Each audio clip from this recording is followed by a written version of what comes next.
Hey, hi all. Good evening. Welcome to LearnWise. നമ്മുടെ orientation പ്രോഗ്രാമിന്റെ session 3 ആയ OP 9.0 innovate with LearnWise strategies for modern ലേണിംഗിലേക്ക് എല്ലാവർക്കും സ്വാഗതം. ഇന്ന് നമ്മളുടെ ഈ ഒരു സെഷനിൽ നമ്മളോടൊപ്പം ഇപ്പം എന്റെ പേര് സ്നേഹ എന്നാണ്, കൊമേഴ്സിലെ മെന്റർ ആണ്. നിങ്ങൾക്ക് ചിലർക്കൊക്കെ പരിചയം കാണും. നിങ്ങളെ മിക്കവരെയും ഓൺബോർഡ് ചെയ്തത് ചിലപ്പം ഞാനായിരിക്കും. അതേപോലെ നിങ്ങളുടെ മെന്റേഴ്സ് ആയ ബാക്കി കുറെ ടീച്ചേഴ്സ് നമ്മുടെ കൂടെ ഉണ്ട്. അതായത് അനുഷ മാം ഉണ്ട്, രാഖി മാം ഉണ്ട്, നൂറ മാം ഉണ്ട്, അതേപോലെ തന്നെ മൊബീന മിസ് ഉണ്ട്. ഇവരെല്ലാവരും നമ്മുടെ കൂട്ടത്തിൽ തന്നെ ഈ ഒരു സെഷനിലുണ്ട്. അപ്പം നിങ്ങളുടെ ആക്റ്റീവായിട്ട് നിങ്ങളുടെ സിലബസുമായിട്ട് റിലേറ്റ് ചെയ്ത് അല്ലെങ്കിൽ നമ്മുടെ സ്റ്റഡീസുമായിട്ട് റിലേറ്റ് ചെയ്ത ഒരു സെഷൻ ആയിരിക്കും നമ്മളുടെ ഇന്നത്തെ ഈ ഒരു സെഷൻ 3 നമ്മൾ ഡീറ്റെയിൽഡ് ആയിട്ട് നോക്കുന്നത്. അതായത് നമ്മൾ പേര് പറഞ്ഞ പോലെ തന്നെ ഇന്നോവേറ്റ് വിത്ത് ലേൺ ബേസ്. നമ്മുടെ ടീമിലൊക്കെ കുറെ കാര്യങ്ങൾ കേട്ടല്ലേ. അപ്പൊ ഇന്നോവേറ്റ് ചെയ്യണം, അല്ലെങ്കിൽ കാര്യങ്ങൾ മുന്നോട്ട് പ്ലാൻ ചെയ്ത് വെച്ചിട്ടുണ്ട്, അതിനെ നടപ്പിലാക്കുന്ന ഒരു രീതിയും കാര്യങ്ങളും ഒക്കെ ആയിരിക്കും ഇതിനകത്ത് നമ്മൾ ഡിസ്കസ് ചെയ്യുന്നത്. അത് എങ്ങനെ നമ്മൾ പ്രാക്ടിക്കൽ ആക്കണം, എങ്ങനെയാണ് നമ്മുടെ സിലബസ്.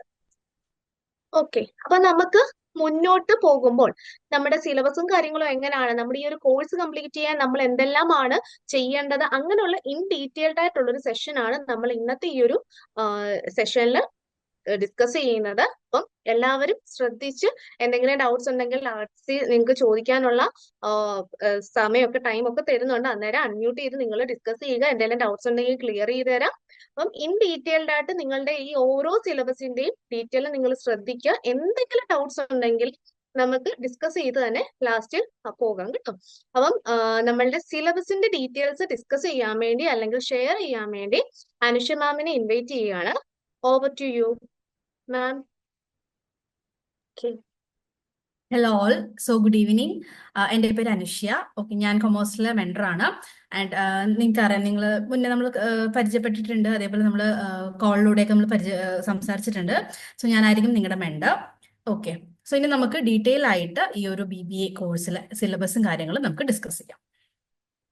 സോ നമ്മുടെ ഈ ഒരു സെഷനിൽ മെയിനായിട്ട് നമ്മളിപ്പം ഫസ്റ്റ് ചെയ്യാൻ പോകുന്നത് ഡീകോഡിങ് യുവർ സിലബസ്. നമ്മുടെ സിലബസ് ഡീകോഡ് ചെയ്യുന്നുണ്ട്. അതേപോലെ academic time table role out time table നമ്മൾ ലോഞ്ച് ചെയ്യുന്നുണ്ട്. പിന്നെ അതേപോലെ ലേൺ വൈസിന്റെ അക്കാഡമിക് കണ്ടന്റ്, അതായത് നമ്മുടെ ഇവിടുത്തെ ഫീച്ചേഴ്സ് എന്തൊക്കെയാണ് എന്നുള്ളതൊക്കെ സ്പോട്ട്ലൈറ്റ് ചെയ്യുന്നുണ്ട്. So decoding the syllabus.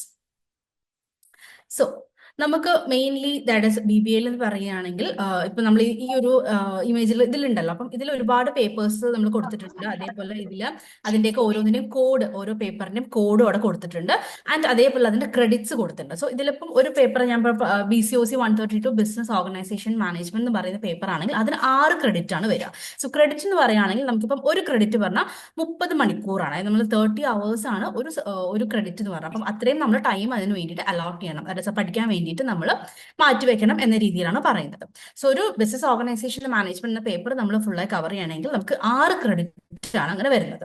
And അതേപോലെ എൻവയോൺമെന്റൽ സ്റ്റഡീസിനാണെങ്കിൽ 6 ക്രെഡിറ്റ് ആണ്. ആൻഡ് കമ്പ്യൂട്ടർ ആപ്ലിക്കേഷൻ ബിസിനസ്സിലാണെങ്കിലും 4 ക്രെഡിറ്റ് ആണ് വരുന്നത്. ഇംഗ്ലീഷ് അറ്റ് വർക്ക് പ്ലേസും 6 ക്രെഡിറ്റ്സ്. അതേപോലെ എല്ലാത്തിന്റെയും ക്രെഡിറ്റ്സ് നമുക്ക് ഇവിടെ കൊടുത്തിട്ടുണ്ട്. ആൻഡ് ഈ ഒരു ഫുള്ളി അവൈലബിലിറ്റി അല്ലെങ്കിൽ ഫുള്ളി അവൈലബിൾ എന്ന് പറയുന്നത് നമ്മുടെ ലേൺ വൈസിൽ ഈ പേപ്പേഴ്സിനെല്ലാം എല്ലാം, ദാറ്റ് നമ്മുടെ വീഡിയോസും SLM അങ്ങനെയുള്ള എല്ലാ കണ്ടന്റ്സും ഫുള്ളി അവൈലബിൾ ആണ്. ഇനി ഇത് നമ്മുടെ BBA സെക്കൻഡ് ഇയറിലാണ്. നമ്മളിപ്പോൾ പറഞ്ഞത് BBA ഫസ്റ്റ് ഇയറിലെ കാര്യമാണ്. ഇനി സെക്കൻഡ് ഇയറിൽ നമുക്ക് ഇതേപോലെയുള്ള പേപ്പേഴ്സ്, അതായത് principles of marketing, principles of micro economics, managing human resources, commerce, fundamentals of financial management, office management and secretarial practice, business environment and business research. ഇതാണ് നമ്മുടെ സെക്കൻഡ് ഇയറിൽ വരുന്ന പേപ്പേഴ്സ്. സോ ഇതിന്റെയും ക്രെഡിറ്റും എല്ലാം കാര്യങ്ങളും കൊടുത്തിട്ടുണ്ട്. അതേപോലെ ഈ പേപ്പേഴ്സിനും സെക്കൻഡ് ഇയറിലെ നമ്മുടെ എല്ലാ പേപ്പേഴ്സിന്റെയും കണ്ടന്റ്സും കാര്യങ്ങളെല്ലാം നമ്മുടെ ലേൺ വൈസിൽ ഫുള്ളി അവൈലബിൾ ആണ്. ഇനി നമ്മുടെ തേർഡ് ഇയർ, അതായത് ഫൈനൽ ഇയറിൽ നമുക്ക് വരുന്നതാണ് management accounting, operations management, management of international business, strategic management, organisational behaviour, പിന്നെ personal selling and salesmanship, entrepreneurship, പിന്നെ വരുന്ന പ്രോജക്റ്റ്. സോ ഇതിൽ നമുക്ക് പ്രോജക്റ്റ് നോക്കിയാൽ അറിയാം, നിങ്ങൾക്ക് 8 ക്രെഡിറ്റ് ആണ് വരുന്നത്. ഓക്കെ, സോ അത് വളരെ ഇമ്പോർട്ടന്റ് ആണ്. പ്രോജക്റ്റ് നമ്മൾ തേർഡ് ഇയറിലാണ് പ്രോജക്റ്റ് വരുന്നത്. സോ ബാക്കിയുള്ള എല്ലാ പേപ്പേഴ്സിന്റെയും എല്ലാ കണ്ടന്റ്സും കാര്യങ്ങളും നമുക്ക് ലേൺ വൈസിൽ അവൈലബിൾ ആണ്. ഓരോ പേപ്പറിനും അതിന്റെ കോഡും നമ്മൾ തൊട്ടടുത്ത് തന്നെ കൊടുത്തിട്ടുണ്ട് കേട്ടോ. സോ ഇനി നമുക്ക് ഫസ്റ്റ് ഇയറിലെ പേപ്പേഴ്സ് ആണ് നമ്മളിപ്പം ഡിസ്കസ് ചെയ്യാൻ പോകുന്നത്. ഒന്ന് അൺമ്യൂട്ട് ചെയ്യുന്നേ. ഓക്കെ, സോ ഫസ്റ്റ് ഇയറിൽ നമ്മൾ ഫസ്റ്റ് ഡിസ്കസ് ചെയ്യാൻ പോകുന്ന പേപ്പറാണ് BCOC 131 financial accounting 131 financial accounting. So ഇതിൽ നമുക്ക് ബ്ലോക്ക് 1 നമുക്ക് 4 യൂണിറ്റ്സ് ആണ് വരുന്നത്. സോ അതിൽ ഫസ്റ്റ് ബ്ലോക്ക് 1 ആണ് തിയറട്ടിക്കൽ ഫ്രെയിംവർക്ക് എന്ന് പറയുന്നത്. ആൻഡ് ഇതിൽ നമുക്ക് യൂണിറ്റ് 1 മെയിൻ ആയിട്ട് നമ്മുടെ അക്കൗണ്ടിങ്ങിന്റെ നേച്ചർ എന്താണ് അക്കൗണ്ടിങ്, അതിന്റെ നേച്ചർ, സ്കോപ്പ്, ഇമ്പോർട്ടൻസ് എന്നുള്ള കാര്യങ്ങളൊക്കെയാണ് ഡിസ്കസ് ചെയ്യുന്നത്. ഇനി യൂണിറ്റ് 2ലേക്ക് പോവുകയാണെങ്കിൽ അതിൽ നമ്മൾ അക്കൗണ്ടിങ് പ്രോസസ് ആൻഡ് റൂൾസ് ആണ് യൂണിറ്റ് 2 എന്ന് പറയുന്നത്. സോ കോമൺലി നമ്മൾ ഇതിൽ വരുന്നത് ദാറ്റ്സ് ബേസിക് ആയിട്ടുള്ള അക്കൗണ്ടിങ് റൂൾസ്, നമ്മൾ ഡബിൾ എൻട്രി വരുന്ന സമയത്ത് അതിന്റെ ബേസിക് ആയിട്ടുള്ള അക്കൗണ്ടിങ് റൂൾസും അതിന്റെ അപ്ലിക്കേഷൻസും കാര്യങ്ങളാണ് യൂണിറ്റ് 2 പറയുന്നത്. ഇനി യൂണിറ്റ് 3 നോക്കുകയാണെങ്കിൽ അക്കൗണ്ടിങ് പ്രിൻസിപ്പിൾസ് ആണ് യൂണിറ്റ് 3 എന്ന് പറയുന്നത്. സോ ഇതിൽ നമ്മൾ കോമൺലി യൂസ് ചെയ്യുന്ന ടേംസും അതേപോലെ ബേസിക് ആയിട്ടുള്ള കൺസെപ്റ്റ്സ് ആണ് ഡിസ്കസ് ചെയ്യുക. ഇനി യൂണിറ്റ് 4 അക്കൗണ്ടിങ് സ്റ്റാൻഡേർഡ്സ് ആണ്. സോ അക്കൗണ്ടിങ് സ്റ്റാൻഡേർഡ്സിൽ നമുക്കറിയാം AS1, AS2 അങ്ങനെ ഒരുപാട് സ്റ്റാൻഡേർഡ്സ് ഉണ്ട്. സോ ആ അക്കൗണ്ടിങ് സ്റ്റാൻഡേർഡ്സും പിന്നെ ഫിനാൻഷ്യൽ സ്റ്റേറ്റ്മെന്റ് പ്രിപ്പറേഷനും കാര്യങ്ങളാണ് യൂണിറ്റ് 4 ഉള്ളത്. ഇനി നമ്മുടെ ഫിനാൻഷ്യൽ അക്കൗണ്ട് ബ്ലോക്ക് 2 എന്ന് പറയുന്നത് അക്കൗണ്ടിങ് പ്രോസസ് ആണ്. സോ ഇതിൽ നമുക്ക് യൂണിറ്റ് 5 എന്ന് പറയുകയാണെങ്കിൽ ജേർണൽ ആൻഡ് ലെഡ്ജർ ആണ്. സോ നമ്മൾ ഇപ്പം +1 +2 ഒക്കെ കൊമേഴ്സ് പഠിച്ചവർക്കൊക്കെ അറിയാം അല്ലെ, നമ്മുടെ ജേർണൽ പ്രിപ്പറേഷനും ലെഡ്ജർ പ്രിപ്പറേഷനും കാര്യങ്ങളൊക്കെ നമുക്ക് അറിയാവുന്ന കാര്യമാണ്. സോ ആ ഒരു കാര്യങ്ങൾ തന്നെയാണ് ഈ ഒരു യൂണിറ്റ് 5 വരുന്നത്. റെക്കോർഡിംഗ്, ട്രാൻസാക്ഷൻസ് റെക്കോർഡ് ചെയ്യുന്നതും ജേർണലൈസ് ചെയ്യുക, പിന്നെ അത് ലെഡ്ജർ ക്യാഷ് ബുക്ക്, അതേപോലെ 3 കോളം ക്യാഷ് ബുക്ക് ഒക്കെ ആണെങ്കിൽ പിന്നെ purchase journal, purchase returns, sales journal, sales return journal കാര്യങ്ങളൊക്കെ നമ്മൾ ഇതിൽ കവർ ചെയ്യുന്നുണ്ട്. ഇനി യൂണിറ്റ് 7 ആണ്. യൂണിറ്റ് 7 എന്ന് പറയുന്നത് ട്രയൽ ബാലൻസ് ആണ്. സോ ഇതിൽ നമ്മൾ മെയിൻ ആയിട്ട് ട്രയൽ ബാലൻസ് നോക്കും, അതേപോലെ എറേഴ്സ് അത് റെക്ടിഫൈ ചെയ്യുക, അതിന്റെ മെത്തേഡ്സും കാര്യങ്ങളൊക്കെ നമ്മൾ ഡിസ്കസ് ചെയ്യും. ഇനി അടുത്തത് വരുന്നതാണ് ബ്ലോക്ക് 3 എന്ന് പറയുന്നത്. സോ ബ്ലോക്ക് 3 നമുക്ക് വരുന്ന ഫസ്റ്റ് യൂണിറ്റ് 8 എന്ന് പറയുന്നത് ഡിപ്രിസിയേഷൻ ആണ്. ഇതിൽ നമ്മൾ ഡിപ്രിസിയേഷൻ എന്താണ്, അതിന്റെ ഒബ്ജക്റ്റീവ്സ്, അതേപോലെ അതിനെ ഇൻഫ്ലുവൻസ് ചെയ്യുന്ന ഫാക്ടേഴ്സ് ഏതൊക്കെയാണ്, എന്തൊക്കെ ഫാക്ടേഴ്സ് ആണ് ഡിപ്രിസിയേഷൻ എമൗണ്ട് ഇൻഫ്ലുവൻസ് ചെയ്യുന്നത്, പിന്നെ ഡിഫറെന്റ് മെത്തേഡ്സും കാര്യങ്ങളും ഡിസ്കസ് ചെയ്യുന്നുണ്ട്. ഇനി യൂണിറ്റ് 9 എന്ന് പറയുന്നത് ഫൈനൽ അക്കൗണ്ട് 1 ആണ്. സോ ഇതിൽ നമ്മൾ സിമ്പിൾ ആയിട്ടുള്ള ഫൈനൽ അക്കൗണ്ട് പ്രിപ്പയർ ചെയ്യുക, അതിന്റെ പ്രിപ്പറേഷനും കാര്യങ്ങളും, പിന്നെ മാനുഫാക്ചറിങ് അക്കൗണ്ട് പ്രിപ്പയർ ചെയ്യുക. ഈ 2 കൺസെപ്റ്റാണ് മെയിൻ ആയിട്ട് വരുന്നത്. ഇനി യൂണിറ്റ് 10 എന്ന് പറയുകയാണെങ്കിൽ ഫൈനൽ അക്കൗണ്ട് 2. അപ്പൊ ഇതിൽ നമ്മൾ അഡ്ജസ്റ്റ്മെന്റ്സുമായിട്ട് ഡീൽ ചെയ്യുന്നുണ്ട്. ഫസ്റ്റത്തെ നമ്മൾ സിമ്പിൾ ആയിട്ടുള്ള ഫൈനൽ അക്കൗണ്ട് ആയിരിക്കും. യൂണിറ്റ് 10ലേക്ക് വരുമ്പോഴാണ് നമ്മൾ അഡ്ജസ്റ്റ്മെന്റ്സും കാര്യങ്ങളൊക്കെ എടുക്കുന്നത്. ആൻഡ് അത് നമ്മൾ എങ്ങനെയാണ് P&L ഇൻകോപ്പറേറ്റ് ചെയ്യുന്നത്, ബാലൻസ് ഷീറ്റിലേക്ക് ഇൻകോപ്പറേറ്റ് ചെയ്യുന്നതെന്നൊക്കെയാണ് യൂണിറ്റ് 10 വരുന്നത്. ഇനി അടുത്ത ബ്ലോക്ക് 4. ഇതിൽ നമുക്ക് higher purchase and inland branches ആണ് യൂണിറ്റ് 4 എന്ന് പറയുന്നത്. അതിൽ നമുക്ക് 4 യൂണിറ്റ്സ് വരുന്നുണ്ട്. യൂണിറ്റ് 11 എന്ന് പറയുന്നത് ഹയർ പർച്ചേസ് അക്കൗണ്ട്സ് 1. സോ ഇതിൽ നമ്മൾ ഹയർ പർച്ചേസ് സിസ്റ്റം, അതിന്റെ അക്കൗണ്ടിങ് ട്രീറ്റ്മെന്റ്സും and in the book of വെണ്ടറിലും ഇൻ ദ ബുക്ക് ഓഫ് ബയറിലും നമ്മൾ എങ്ങനെയാണ് അക്കൗണ്ടിങ് ട്രീറ്റ്മെന്റ് ഒക്കെ വരുന്നത് എന്നുള്ളതാണ് വരുന്നത്. ഇനി യൂണിറ്റ് 12 ഹയർ പർച്ചേസ് അക്കൗണ്ട് 2. ഇതിൽ നമുക്ക് മെയിൻ ആയിട്ട് ദാറ്റ് ഇസ് ഡിഫോൾട്ട്, അതേപോലെ റീപൊസിഷനും അതിന്റെ അക്കൗണ്ടിങ് ട്രീറ്റ്മെന്റും, അതേപോലെ ഇൻലൻഡ് സിസ്റ്റം കാര്യങ്ങളൊക്കെ വരുന്നുണ്ട്. പിന്നെ ഇൻസ്റ്റാൾമെന്റ് പേയ്മെന്റ് സിസ്റ്റം കാര്യങ്ങളൊക്കെ ഈ ഒരു യൂണിറ്റ് 12 വരുന്നത്. ഇനി യൂണിറ്റ് 13 ബ്രാഞ്ച് അക്കൗണ്ട് 1 ആണ്. സോ ബ്രാഞ്ച് അക്കൗണ്ട് 1 ആ യൂണിറ്റിൽ വരുന്നത് നമുക്ക് ഡിപ്പെൻഡന്റ് ബ്രാഞ്ചസിന്റെ അക്കൗണ്ടിങ് സിസ്റ്റം ആൻഡ് അതിൽ നമുക്ക് അതിനെ കുറിച്ചാണ്, ഡിപ്പെൻഡന്റ് ബ്രാഞ്ചസ് ആണ് മെയിൻ ആയിട്ട് യൂണിറ്റ് 13 കവർ ചെയ്യുന്നത്. ഇനി യൂണിറ്റ് 14 ബ്രാഞ്ച് അക്കൗണ്ട് 2 വരികയാണെങ്കിൽ നമ്മൾ ഇൻഡിപെൻഡന്റ് ബ്രാഞ്ചസിന്റെ അക്കൗണ്ടിങ് സിസ്റ്റം ആണ് നമ്മൾ കവർ ചെയ്യുന്നത്. സോ ഇത്രയാണ് ഈ ഒരു ബ്ലോക്ക് 4 വരുന്നത്. ഇനി നമുക്ക് ഇതിന്റെ ബ്ലോക്ക് 5 ഉണ്ട്. സോ ബ്ലോക്ക് 5 കമ്പ്യൂട്ടറൈസ്ഡ് അക്കൗണ്ടിങ് ആണ് വരുന്നത്. അതിൽ നമുക്ക് യൂണിറ്റ് ദാറ്റ് ഇസ് 18 യൂണിറ്റ് 18 പറയുന്നത് introduction to computerised accounting and creation of company എന്നുള്ളതാണ്. സോ ഇതിൽ നമ്മളൊരു ബ്ലോക്ക് 5 നമ്മൾ ഗ്യാപ്പ് വന്നിട്ടുണ്ട്. അപ്പം ഇതിൽ നോക്കാം. ബ്ലോക്ക് 5 എന്ന് പറയുന്നത് കൺസൈൻമെന്റ് ആൻഡ് ജോയിന്റ് വെഞ്ചേഴ്സ് ആണ് ബ്ലോക്ക് 5. സോ ബ്ലോക്ക് 5 നമുക്ക് 3 യൂണിറ്റ്സ് ആണ് വരുന്നത്. അതിൽ യൂണിറ്റ് 15 എന്ന് പറയുന്നത് കൺസൈൻമെന്റ് അക്കൗണ്ട് 1. സോ ഈ ഒരു കൺസൈൻമെന്റ് അക്കൗണ്ട് 1 അതിന്റെ കൺസൈൻമെന്റ് കൺസെപ്റ്റ്സും അതേപോലെ അതിന്റെ അക്കൗണ്ടിങ് ട്രീറ്റ്മെന്റും, ദാറ്റ് ഇസ് നോർമൽ ലോസും അബ്നോർമൽ ലോസ് ഒക്കെ ഉണ്ടല്ലോ. സോ അതിന്റെ അക്കൗണ്ടിങ് ട്രീറ്റ്മെന്റ് ഒക്കെയാണ് വരുന്നത്. ഇനി യൂണിറ്റ് 16 കൺസൈൻമെന്റ് അക്കൗണ്ട്സ് 2. സോ ഇതിൽ നമ്മൾ കൺസൈൻമെന്റ് അക്കൗണ്ട് പ്രിപ്പയർ ചെയ്യുന്നതും അതിന്റെ അഡ്ജസ്റ്റ്മെന്റ്സും കാര്യങ്ങളൊക്കെയാണ് വരുന്നത്. പിന്നെ യൂണിറ്റ് 17 ജോയിന്റ് വെഞ്ചർ അക്കൗണ്ട്സ് ആണ്. സോ ഇതിൽ നമ്മൾ ജോയിന്റ് വെഞ്ചർ അക്കൗണ്ട്സും അതിന്റെ വേരിയസ് മെത്തേഡ്സും അതേപോലെ അതിന്റെ ട്രാൻസാക്ഷൻസ് ഒക്കെ ചെയ്യാനുള്ള വേരിയസ് മെത്തേഡ്സ് ഒക്കെയാണ് യൂണിറ്റ് 17 വരുന്നത്. ഇനിയാണ് ബ്ലോക്ക് 6 കമ്പ്യൂട്ടറൈസ്ഡ് അക്കൗണ്ടിംഗ് എന്ന് പറയുന്നത്. സോ ഇതിൽ നമുക്ക് യൂണിറ്റ് 18, 19, 20, 21 4 യൂണിറ്റ്സ് ആണ് വരുന്നത്. സോ യൂണിറ്റ് 18 നമുക്ക് കമ്പ്യൂട്ടറൈസ്ഡ് അക്കൗണ്ടിംഗ്, അതിന്റെ അഡ്വാൻറ്റേജസ്, ഡിസ്അഡ്വാൻറ്റേജസ് ആൻഡ് എന്താ പറയുക ഒരു ഇൻട്രൊഡക്ഷൻ ആണ് കമ്പ്യൂട്ടറൈസ്ഡ് അക്കൗണ്ടിനെ കുറിച്ച്. പിന്നെ നമ്മൾ ഇപ്പം ടാലി ERP 9 യൂസ് ചെയ്ത് നമ്മൾ എങ്ങനെ കമ്പനി ക്രിയേറ്റ് ചെയ്യുന്നു എന്നുള്ള കാര്യങ്ങളൊക്കെയാണ് വരുന്നത്.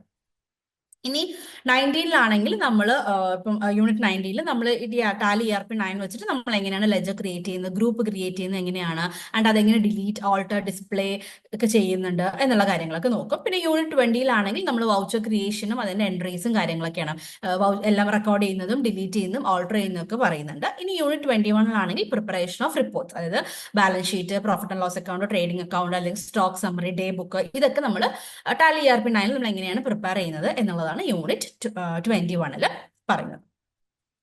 സോ ഇത്രയാണ് ഫിനാൻഷ്യൽ അക്കൗണ്ടിങ്ങിന്റെ ഹോൾ സിലബസ് എന്ന് പറയുന്നത്. ഇനി അടുത്താണ് നമ്മുടെ BCOC 132 business organisation and management എന്ന് പറയുന്നത്. സോ ഇതിൽ നമുക്ക് ബ്ലോക്ക് 1-ൽ ഫൗണ്ടേഷൻ ഓഫ് ഇന്ത്യൻ ബിസിനസ്, അതിൽ യൂണിറ്റ് 1-ൽ ജസ്റ്റ് ബിസിനസിന്റെ ഇൻട്രൊഡക്ഷനും കാര്യങ്ങളൊക്കെയാണ് വരുന്നത്. യൂണിറ്റ് 2-ലാണെങ്കിൽ technological innovation and skill development ആണ്. സോ ഇതിൽ നമ്മൾ ഇന്നോവേഷനെ കുറിച്ചും അതിന്റെ മോഡൽസും ടൈപ്സും സ്കിൽ ഡെവലപ്മെന്റും കാര്യങ്ങളൊക്കെ ഡിസ്കസ് ചെയ്യുന്നുണ്ട്. പിന്നെ യൂണിറ്റ് 3-ലാണെങ്കിൽ സോഷ്യൽ റെസ്പോൺസിബിലിറ്റി ആൻഡ് എത്തിക്സ് ആണ്. ഒരു ബിസിനസ്സിന് അല്ലെങ്കിൽ ഒരു കമ്പനിക്ക് എന്തൊക്കെ സോഷ്യൽ റെസ്പോൺസിബിലിറ്റി എത്തിക്സും വേണം എന്നുള്ളതാണ്. പിന്നെ യൂണിറ്റ് 4 പറയുകയാണെങ്കിൽ എമർജിംഗ് ഓപ്പർച്യൂണിറ്റി, നമ്മുടെ ബിസിനസ്സിൽ ഉണ്ടാവുന്ന എമർജിംഗ് ആയിട്ടുള്ള പുതിയ പുതിയ ഓപ്പർച്യൂണിറ്റീസും കാര്യങ്ങളൊക്കെയാണ് ഡിസ്കസ് ചെയ്യുന്നത്. ഇനി ബ്ലോക്ക് 2-ൽ ബിസിനസ് എന്റർപ്രൈസസ് ആണ് ബ്ലോക്ക് 2 എന്ന് പറയുന്നത്. അതിൽ യൂണിറ്റ് 5-ൽ നമുക്ക് ഫോംസ് ഓഫ് ബിസിനസ് ഓർഗനൈസേഷൻ ഉണ്ട്. സോ ഇതിൽ നമ്മൾ ഫോംസ് ഓഫ് ബിസിനസ്സും അതിന്റെ ഫീച്ചേഴ്സും ഡിമെറിറ്റ്സും കാര്യങ്ങളൊക്കെ ഡിസ്കസ് ചെയ്യുന്നുണ്ട്. ഇനി യൂണിറ്റ് 6-ൽ ഫോംസ് ഓഫ് ബിസിനസ് ഓർഗനൈസേഷൻ 2, ഇതിൽ നമ്മൾ ഡിഫറെന്റ് ഫോംസ് ഓഫ് ബിസിനസിനെയൊക്കെ നമ്മൾ കമ്പയർ ചെയ്യുന്നുണ്ട്. ഇനി യൂണിറ്റ് 7 പബ്ലിക് എന്റർപ്രൈസ് ആണ്. സോ ഇതിൽ നമ്മൾ പബ്ലിക് എന്റർപ്രൈസ്, അതിന്റെ ഫീച്ചേഴ്സ്, മെറിറ്റ്സ്, ലിമിറ്റേഷൻസ്, വേരിയസ് ഫോംസും കാര്യങ്ങളൊക്കെ ഡിസ്കസ് ചെയ്യുന്നുണ്ട്. ഇനി യൂണിറ്റ് 8 എന്ന് പറയുന്നത് ഇന്റർനാഷണൽ ബിസിനസ് മൾട്ടിനാഷണൽ കോർപ്പറേഷൻ ആണ്. സോ ഇതിൽ നമ്മൾ ഇന്റർനാഷണൽ ബിസിനസ്സും അതിന്റെ ഇമ്പോർട്ടൻസും അതിന്റെ ട്രെൻഡും ചാലഞ്ചസും കാര്യങ്ങളൊക്കെ ഡിസ്കസ് ചെയ്യുന്നുണ്ട്. ഇനി ദാറ്റ് ഇസ് നമ്മുടെ ബ്ലോക്ക് 3 ആണ്. ബ്ലോക്ക് 3-ൽ നമുക്ക് ബ്ലോക്ക് 3 എന്ന് പറയുന്നത് മാനേജ്മെന്റ് ഓർഗനൈസേഷൻ ആൻഡ് കൺട്രോൾ ആണ്. അതിൽ unit 9 planning and decision making ആണ്. സോ ഇതിൽ പ്ലാനിംഗ് എന്താണ്, അതിന്റെ പ്രോസസ്സ്, ടൈപ്സ്, കാര്യങ്ങളൊക്കെ ഡിസ്കസ് ചെയ്യും. ആൻഡ് യൂണിറ്റ് 10 എന്ന് പറയുന്നത് ഓർഗനൈസിംഗ് ആണ്. സോ ഇതിൽ structure of organisation, that is formal, informal സ്ട്രക്ചറും കാര്യങ്ങളൊക്കെ ഡിസ്കസ് ചെയ്യുന്നുണ്ട്. പിന്നെ യൂണിറ്റ് 11 എന്ന് പറയുന്നത് departmentation and forms of authority relationship ആണ്. സോ ഇതിൽ നമ്മൾ ഡിപ്പാർട്ട്മെന്റേഷൻ എന്താണ്, അതിന്റെ ബേസ് എന്തൊക്കെയാണ്, ഇങ്ങനെ എന്ത് ബേസ് വെച്ചിട്ടാണ് നമ്മൾ ഡിപ്പാർട്ട്മെന്റേഷൻ ചെയ്യുന്നത് എന്നുള്ള കാര്യങ്ങളൊക്കെ. പിന്നെ യൂണിറ്റ് 12-ലാണെങ്കിൽ delegation of authority and decentralisation എന്നുള്ളതാണ് യൂണിറ്റ് 12. അതിൽ നമ്മൾ ദാറ്റ് ഇസ് ഡെലിഗേഷൻ, അതിന്റെ പ്രിൻസിപ്പിൾസും അതിന്റെ പ്രോസസ്സും, ഡീസെൻട്രലൈസേഷൻ, സെൻട്രലൈസേഷൻ, അതിന്റെ ഡിഫറൻസും കാര്യങ്ങളൊക്കെ നോക്കുന്നുണ്ട്. ഇനി യൂണിറ്റ് 13 എന്ന് പറയുന്നത് കൺട്രോൾ ആണ്. സോ ഇതിൽ നമ്മൾ എന്താണ് കൺട്രോൾ കൺസെപ്റ്റ്, അതിന്റെ സ്റ്റേജസും ആൻഡ് എഫക്റ്റീവ് ടെക്നിക്സും കാര്യങ്ങളൊക്കെ ഡിസ്കസ് ചെയ്യുന്നുണ്ട്. ഇനി ബ്ലോക്ക് 4 ആണ് കമ്മ്യൂണിക്കേഷൻ, മോട്ടിവേഷൻ ആൻഡ് ലീഡർഷിപ്പ് എന്ന് പറയുന്നത്. സോ ഇതിൽ നമുക്ക് യൂണിറ്റ് 14 4 യൂണിറ്റാണ് വരുന്നത്. യൂണിറ്റ് 14 എന്ന് പറയുന്നത് കമ്മ്യൂണിക്കേഷൻ ആൻഡ് കോർഡിനേഷൻ ആണ്. സോ ഇതിൽ നമ്മൾ മെയിനായിട്ട് കമ്മ്യൂണിക്കേഷൻ എന്താണ്, അതിന്റെ process, types of channel barriers, കാര്യങ്ങളൊക്കെ നമ്മൾ ഡിസ്കസ് ചെയ്യുന്നുണ്ട്. പിന്നെ യൂണിറ്റ് 15 മോട്ടിവേഷൻ ആണ്. സോ ഇതിൽ എന്താണ് മോട്ടിവേഷൻ, അതേപോലെ മോട്ടിവേഷൻ തിയറീസ്, അതേപോലെ ഇമ്പോർട്ടൻസ് ഓഫ് ജോബ് എൻറിച്ച്മെന്റ് കാര്യങ്ങളും, മോട്ടിവേഷൻ ടൈപ്സ് ഒക്കെ ഡിസ്കസ് ചെയ്യുന്നുണ്ട്. പിന്നെ യൂണിറ്റ് 16 എന്ന് പറയുന്നത് ലീഡർഷിപ്പ് ആണ്. സോ ഇതിൽ നമ്മൾ ലീഡർഷിപ്പ് എന്താണ്, അതിന്റെ തിയറീസ്, അതിന്റെ different leadership styles and functional ക്വാളിറ്റീസും കാര്യം, ഒരു ലീഡർക്ക് വേണ്ട ക്വാളിറ്റീസ്, ഇതൊക്കെ നമ്മൾ ഡിസ്കസ് ചെയ്യുന്നുണ്ട്. പിന്നെ യൂണിറ്റ് 17 എന്ന് പറയുന്നത് ടീം ബിൽഡിംഗ് ആണ്. സോ ഇതിൽ ടീം എന്ന് പറയുന്ന കൺസെപ്റ്റ് എന്താണ്, അതേപോലെ type of teams and team development, team building, team effectiveness എന്നുള്ള ഒരുപാട് കൺസെപ്റ്റ്സ് ഒക്കെ ഡിസ്കസ് ചെയ്യുന്നുണ്ട്. ഇനി ബ്ലോക്ക് 5 എന്ന് പറയുന്നത് ഫങ്ഷണൽ ഏരിയാസ് ഓഫ് മാനേജ്മെന്റ് ആണ്. സോ ഇതിൽ നമ്മൾ യൂണിറ്റ് 18 മാർക്കറ്റിംഗ് മാനേജ്മെന്റ് ആണ് അതിൽ ഫസ്റ്റ് വരുന്നത്. സോ എന്താണ് മാർക്കറ്റിംഗ് മാനേജ്മെന്റ്, അതിന്റെ മാർക്കറ്റിംഗ് മിക്സ് എന്താണ്, പ്രൊഡക്റ്റ് ലൈഫ് സൈക്കിൾ എന്താണ്, പ്രൈസിങ്, ഇങ്ങനെയുള്ള കാര്യങ്ങളൊക്കെയാണ് ഡിസ്കസ് ചെയ്യുന്നത്. ഇനി യൂണിറ്റ് 19 എന്ന് പറയുന്നത് ഫിനാൻഷ്യൽ മാനേജ്മെന്റ് ആണ്. സോ ഇതിൽ നമുക്ക് ഫിനാൻഷ്യൽ മാനേജ്മെന്റ് എന്താണ്, ആൻഡ് സോഴ്സസ് ഓഫ് ഫണ്ട്, അതേപോലെ equity, debentures, venture capital, lease finance, അതേപോലെ സെക്കൻഡറി മാർക്കറ്റിന്റെ കാര്യങ്ങളൊക്കെ നമ്മൾ ഡിസ്കസ് ചെയ്യുന്നുണ്ട്. ഇനി യൂണിറ്റ് 20 എന്ന് പറയുന്നത് ഹ്യൂമൻ റിസോഴ്സ് മാനേജ്മെന്റ് ആണ്. സോ ഇതിൽ എന്താണ് HR, അതിൽ ചാലഞ്ചസ്, എംപ്ലോയർ റിലേഷൻഷിപ്പ് എന്താണ്, അതേപോലെ എംപ്ലോയി എംപവർമെന്റ്, എംപ്ലോയി എൻഗേജ്മെന്റും കാര്യങ്ങളൊക്കെയാണ് ഈ ഒരു യൂണിറ്റ് ഡിസ്കസ് ചെയ്യുന്നത്. സോ ഇത്രയാണ് ബിസിനസ് ഓർഗനൈസേഷൻ ആൻഡ് മാനേജ്മെന്റിന്റെ കംപ്ലീറ്റ് ആയിട്ട് വരുന്ന യൂണിറ്റ്സ്. ഇനി അടുത്ത നമ്മുടെ പേപ്പറാണ് BCOC 133 ബിസിനസ് ലോ എന്ന് പറയുന്നത്. സോ ഇതിൽ നമുക്ക് ബ്ലോക്ക് 1-ൽ നമുക്ക് 4 യൂണിറ്റ്സ് വരുന്നുണ്ട്. ജനറൽ ലോ ഓഫ് കോൺട്രാക്ട് ആണ് ബ്ലോക്ക് 1 എന്ന് പറയുന്നത്. സോ അതിൽ യൂണിറ്റ് 1-ൽ essentials of a contract. So എന്താണ് കോൺട്രാക്ട്, അതിന്റെ ക്ലാസിഫിക്കേഷൻ, ഒരു വാലിഡ് കോൺട്രാക്ട് എന്താണ്, അതിന്റെ എസെൻഷ്യൽസ് എന്താണ് എന്നുള്ള കാര്യങ്ങളൊക്കെയാണ് ഡിസ്കസ് ചെയ്യുന്നത്. യൂണിറ്റ് 2 എന്ന് പറയുകയാണെങ്കിൽ ഓഫർ ആൻഡ് അക്സെപ്റ്റൻസ് ആണ്. സോ ഇതിൽ നമ്മൾ ഓഫറും അക്സെപ്റ്റൻസ് വരികയാണെങ്കിൽ അതിൽ എന്തൊക്കെ റൂൾസ് വരുന്നുണ്ട് അതുമായിട്ട് റിലേറ്റ് ചെയ്തിട്ട്. പിന്നെ യൂണിറ്റ് 3 കപ്പാസിറ്റി ഓഫ് പാർട്ടീസ് ആണ്. സോ നമുക്ക് ഒരു കോൺട്രാക്റ്റിൽ പാർട്ടീസും കാര്യങ്ങളൊക്കെ ഉണ്ടാവുമല്ലോ. സോ അവരുടെ കപ്പാസിറ്റി ഇപ്പൊ മൈനർ ആണെങ്കിൽ അല്ലെങ്കിൽ ഒരു അൺസൗണ്ട് മൈൻഡുള്ള ഒരാളാണെങ്കിൽ എന്തൊക്കെയാണ് അവരുടെ കപ്പാസിറ്റി ഒക്കെയാണ് ഡിസ്കസ് ചെയ്യുന്നത്. പിന്നെ യൂണിറ്റ് 4 ഫ്രീ കൺസെന്റിനെ കുറിച്ചാണ് ഡിസ്കസ് ചെയ്യുന്നത്. ഇനി നമുക്ക് block 2 general law of contract 2. So ഇതിൽ നമുക്ക് മെയിൻ ആയിട്ട് ഫസ്റ്റ് യൂണിറ്റ് 5 എന്ന് പറയുന്നത് consideration and legality of object ആണ്. സോ ഇതിൽ നമ്മൾ കൺസിഡറേഷനെ കുറിച്ചും അതേപോലെ അതിന്റെ റൂൾസ്, പബ്ലിക് പോളിസി എന്നൊക്കെ ഈ കാര്യങ്ങളൊക്കെയാണ് ഡിസ്കസ് ചെയ്യുന്നത്. ഇനി unit 6 void agreements and contingent contracts ആണ്. സോ ഇതിൽ നമ്മൾ എന്താണ് വോയിഡ് അഗ്രിമെന്റ്, അതേപോലെ അതിന്റെ റൂൾസും ആൻഡ് കൺസൈൻമെന്റ്, അതിന്റെ ഡിസ്ചാർജും കാര്യങ്ങളൊക്കെയാണ് ഇതിൽ മെയിൻ ആയിട്ട് പറയുന്നത്. പിന്നെ യൂണിറ്റ് 7 എന്ന് പറയുന്നത് പെർഫോമൻസ് ആൻഡ് ഡിസ്ചാർജ് ആണ്. സോ ഇതിൽ പെർഫോമൻസ് ഓഫ് കോൺട്രാക്ട്, അതേപോലെ മോഡ് ഓഫ് ഡിസ്ചാർജ് എങ്ങനെയായിരിക്കണം എന്നുള്ള കാര്യങ്ങളൊക്കെ ഡിസ്കസ് ചെയ്യുന്നുണ്ട്. പിന്നെ യൂണിറ്റ് 8 എന്ന് പറയുന്നത് remedies for breach and quasi contracts ആണ്. സോ ഇതിൽ നമ്മൾ എന്താണ് ബ്രീച്ച് എന്താണ്, അതിന്റെ ടൈപ്സ്, അതിന്റെ റെമഡീസ്, പിന്നെ വാട്ട് ഇസ് ക്വാസി കോൺട്രാക്റ്റും കാര്യങ്ങളൊക്കെയാണ് ഡിസ്കസ് ചെയ്യുന്നത്. ഇനി നമുക്ക് ബിസിനസ് ലോന്റെ ബ്ലോക്ക് 3 എന്ന് പറയുന്നത് സ്പെസിഫിക് കോൺട്രാക്ട് ആണ്.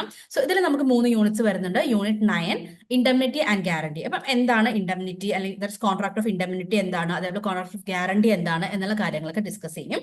പിന്നെ യൂണിറ്റ് 10 നമ്മൾ മെയിൻ ആയിട്ട് ബെയിൽമെന്റ് ആൻഡ് പ്ലഡ്ജിനെ കുറിച്ചാണ് പറയുന്നത്. സോ അതിൽ എന്താണ് ബെയിൽമെന്റ് എന്താണ്, അതേപോലെ കോൺട്രാക്ട് ഓഫ് പ്ലഡ്ജ് എന്താണ്, ആൻഡ് അതിന്റെ മീനിങ്, ഡിഫറൻസ്, ബെയിലി, ബെയിലർ, അതിന്റെ കാര്യങ്ങൾ, ഇതിന്റെ ടെർമിനേഷൻ കാര്യങ്ങളൊക്കെ ഡിസ്കസ് ചെയ്യും. ഇനി യൂണിറ്റ് 11 കോൺട്രാക്ട് ഓഫ് ഏജൻസി ആണ്. സോ അതിന്റെ മീനിങ്, സ്കോപ്പ്, ഡ്യൂട്ടീസ് ആൻഡ് അതിന്റെ ദാറ്റ് ഇസ് ഏജന്റിന്റെ റൈറ്റ് ആൻഡ് അവരുടെ ടെർമിനേഷൻ കാര്യങ്ങളൊക്കെയാണ് യൂണിറ്റ് 11 ഡിസ്കസ് ചെയ്യുന്നത്.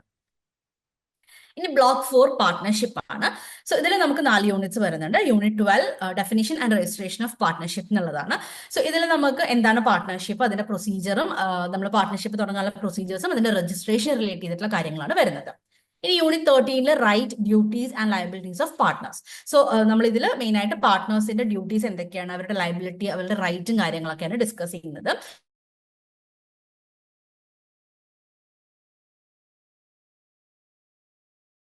എങ്ങനെയൊക്കെയാണ് അതിനെ റിലേറ്റ് ചെയ്തിട്ടുള്ള കാര്യങ്ങളാണ് വരുന്നത്.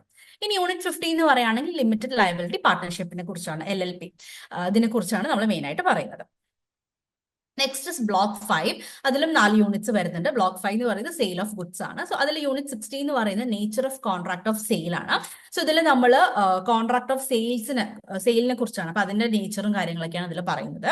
പിന്നെ യൂണിറ്റ് 17 എന്ന് പറയുന്നത് കണ്ടീഷൻസ് ആൻഡ് വാറണ്ടീസ് ആണ്. സോ ഇതിൽ മെയിൻ ആയിട്ട് ഈ 2 കൺസെപ്റ്റ്, കണ്ടീഷൻസും വാറണ്ടീസിനെ കുറിച്ചാണ് കംപ്ലീറ്റ്ലി ആ യൂണിറ്റ് ഡീൽ ചെയ്യുന്നത്. ഇനി യൂണിറ്റ് 18 എന്ന് പറയുന്നത് transfer of ownership and delivery ആണ്. സോ ഇതിൽ നമ്മൾ ഈ ഒരു ഓണർഷിപ്പ് ട്രാൻസ്ഫർ ചെയ്യുന്ന സമയത്തുള്ള റൂൾസും അതേപോലെ അതിന്റെ റൈറ്റ്സും കാര്യങ്ങളൊക്കെ ഡിസ്കസ് ചെയ്യുന്നുണ്ട്. പിന്നെ യൂണിറ്റ് 19 എന്ന് പറയുകയാണെങ്കിൽ right of an unpaid seller. So ഇതിൽ നമ്മൾ ഒരു അൺപെയ്ഡ് സെല്ലറിന്റെ റൈറ്റ്, അതേപോലെ ഓപ്ഷൻ സെയിൽസിനെ കുറിച്ചും കാര്യങ്ങളൊക്കെ ആ യൂണിറ്റിൽ കവർ ചെയ്യുന്നുണ്ട്. ഇനി block 6 that is negotiable instruments act. So ഇതിൽ നമുക്ക് 4 യൂണിറ്റ്സ് വരുന്നുണ്ട്. യൂണിറ്റ് 20 എന്ന് പറയുന്നത് negotiable instruments and its parties ആണ്. സോ ഇതിൽ എന്താണ് നെഗോഷ്യബിൾ ഇൻസ്ട്രുമെന്റ്സും കാര്യങ്ങൾ, അതിന്റെ ഒരു ഇൻട്രൊഡക്ഷൻ പോലെയാണ് ആ ഒരു യൂണിറ്റ് വരുന്നത്, അതിന്റെ പാർട്ടീസും കാര്യങ്ങളൊക്കെ.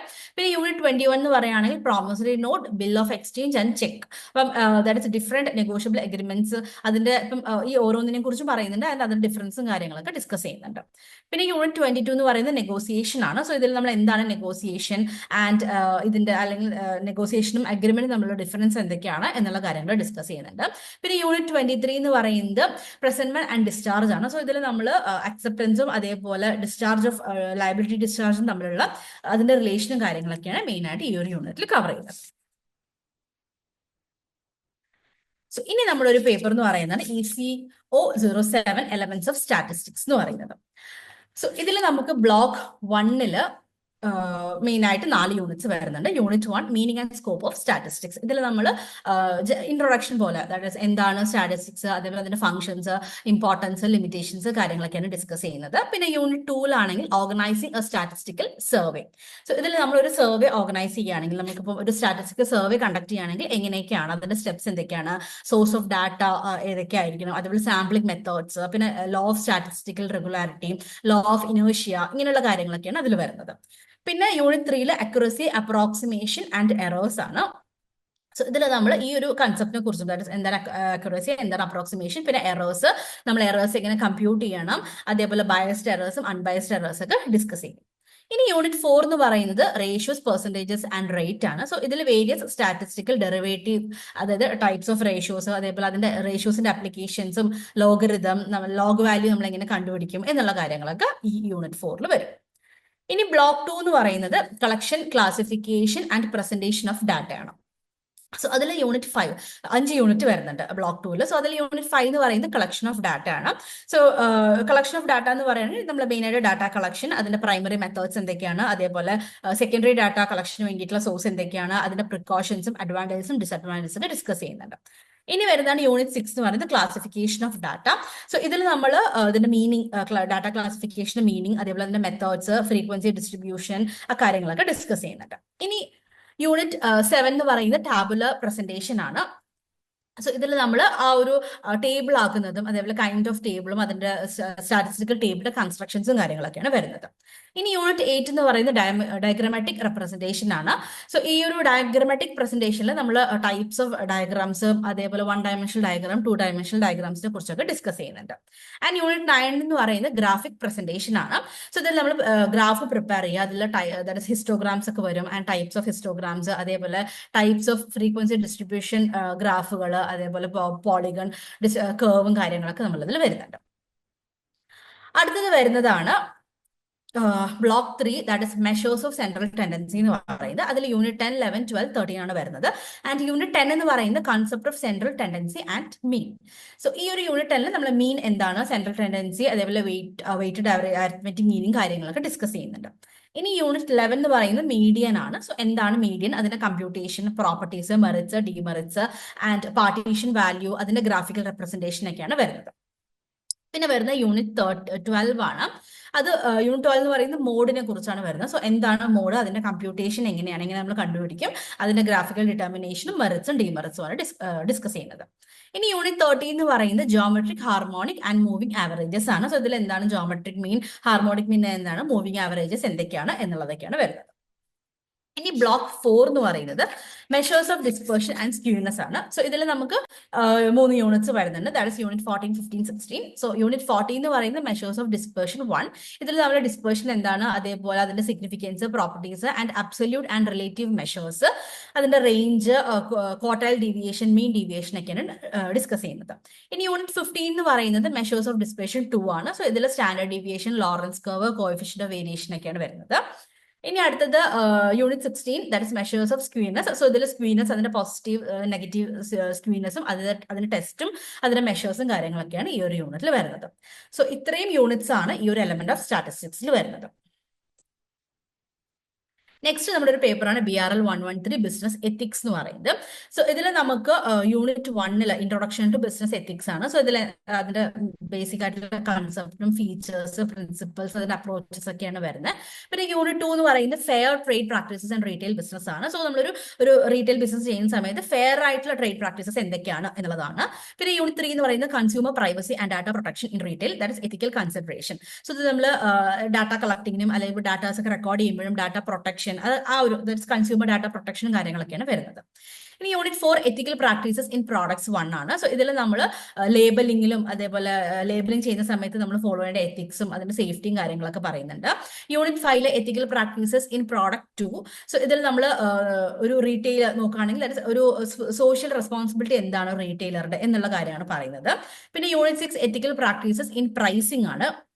സോ നമ്മൾ പ്രൈസിങ് ചെയ്യുന്ന സമയത്ത് എങ്ങനെയൊക്കെ നമ്മൾ ഫെയർ ആയിരിക്കണം, എങ്ങനെയൊക്കെ നമ്മൾ എത്തിക്കലി എന്തൊക്കെ ചെയ്യണം, എന്തൊക്കെ പ്രാക്ടീസസ് ഫോളോ ചെയ്യണം എന്നുള്ള കാര്യമാണ് ആ ഒരു യൂണിറ്റിൽ ഡിസ്കസ് ചെയ്യുന്നത്. അതായത് അതിൽ ഡൈനാമിക് പ്രൈസിങ്ങും പ്രൈസിങ് സ്ട്രാറ്റജീസും പ്രൈസ് ഡിസ്ക്രിമിനേഷൻ കാര്യങ്ങളൊക്കെ വരുന്നുണ്ട്. ഇനി യൂണിറ്റ് 7 എന്ന് പറയുന്നത് എത്തിക്കൽ practices in promotion in the retail sector. So ഇതിൽ നമ്മൾ പ്രൊമോട്ട് ചെയ്യുമ്പോൾ ഒരു പ്രോഡക്റ്റും കാര്യങ്ങളൊക്കെ പ്രൊമോട്ട് ചെയ്യുന്ന സമയത്ത് നമ്മൾ ഫോളോ ചെയ്യേണ്ട എത്തിക്കൽ പ്രാക്ടീസസും കാര്യങ്ങളൊക്കെയാണ് പറയുന്നത്. ഇനി യൂണിറ്റ് 8 എന്ന് പറയുകയാണെങ്കിൽ ethical practices in managing distribution. So നമ്മൾ ഡിസ്ട്രിബ്യൂഷൻ, ഒരു സ്ഥലത്ത് വേറെ സ്ഥലത്തേക്ക് ഡിസ്ട്രിബ്യൂഷൻ നമ്മൾ മാനേജ് ചെയ്യുന്ന സമയത്ത് എന്തൊക്കെ എത്തിക്കൽ പ്രാക്ടീസസ് ഫോളോ ചെയ്യണം.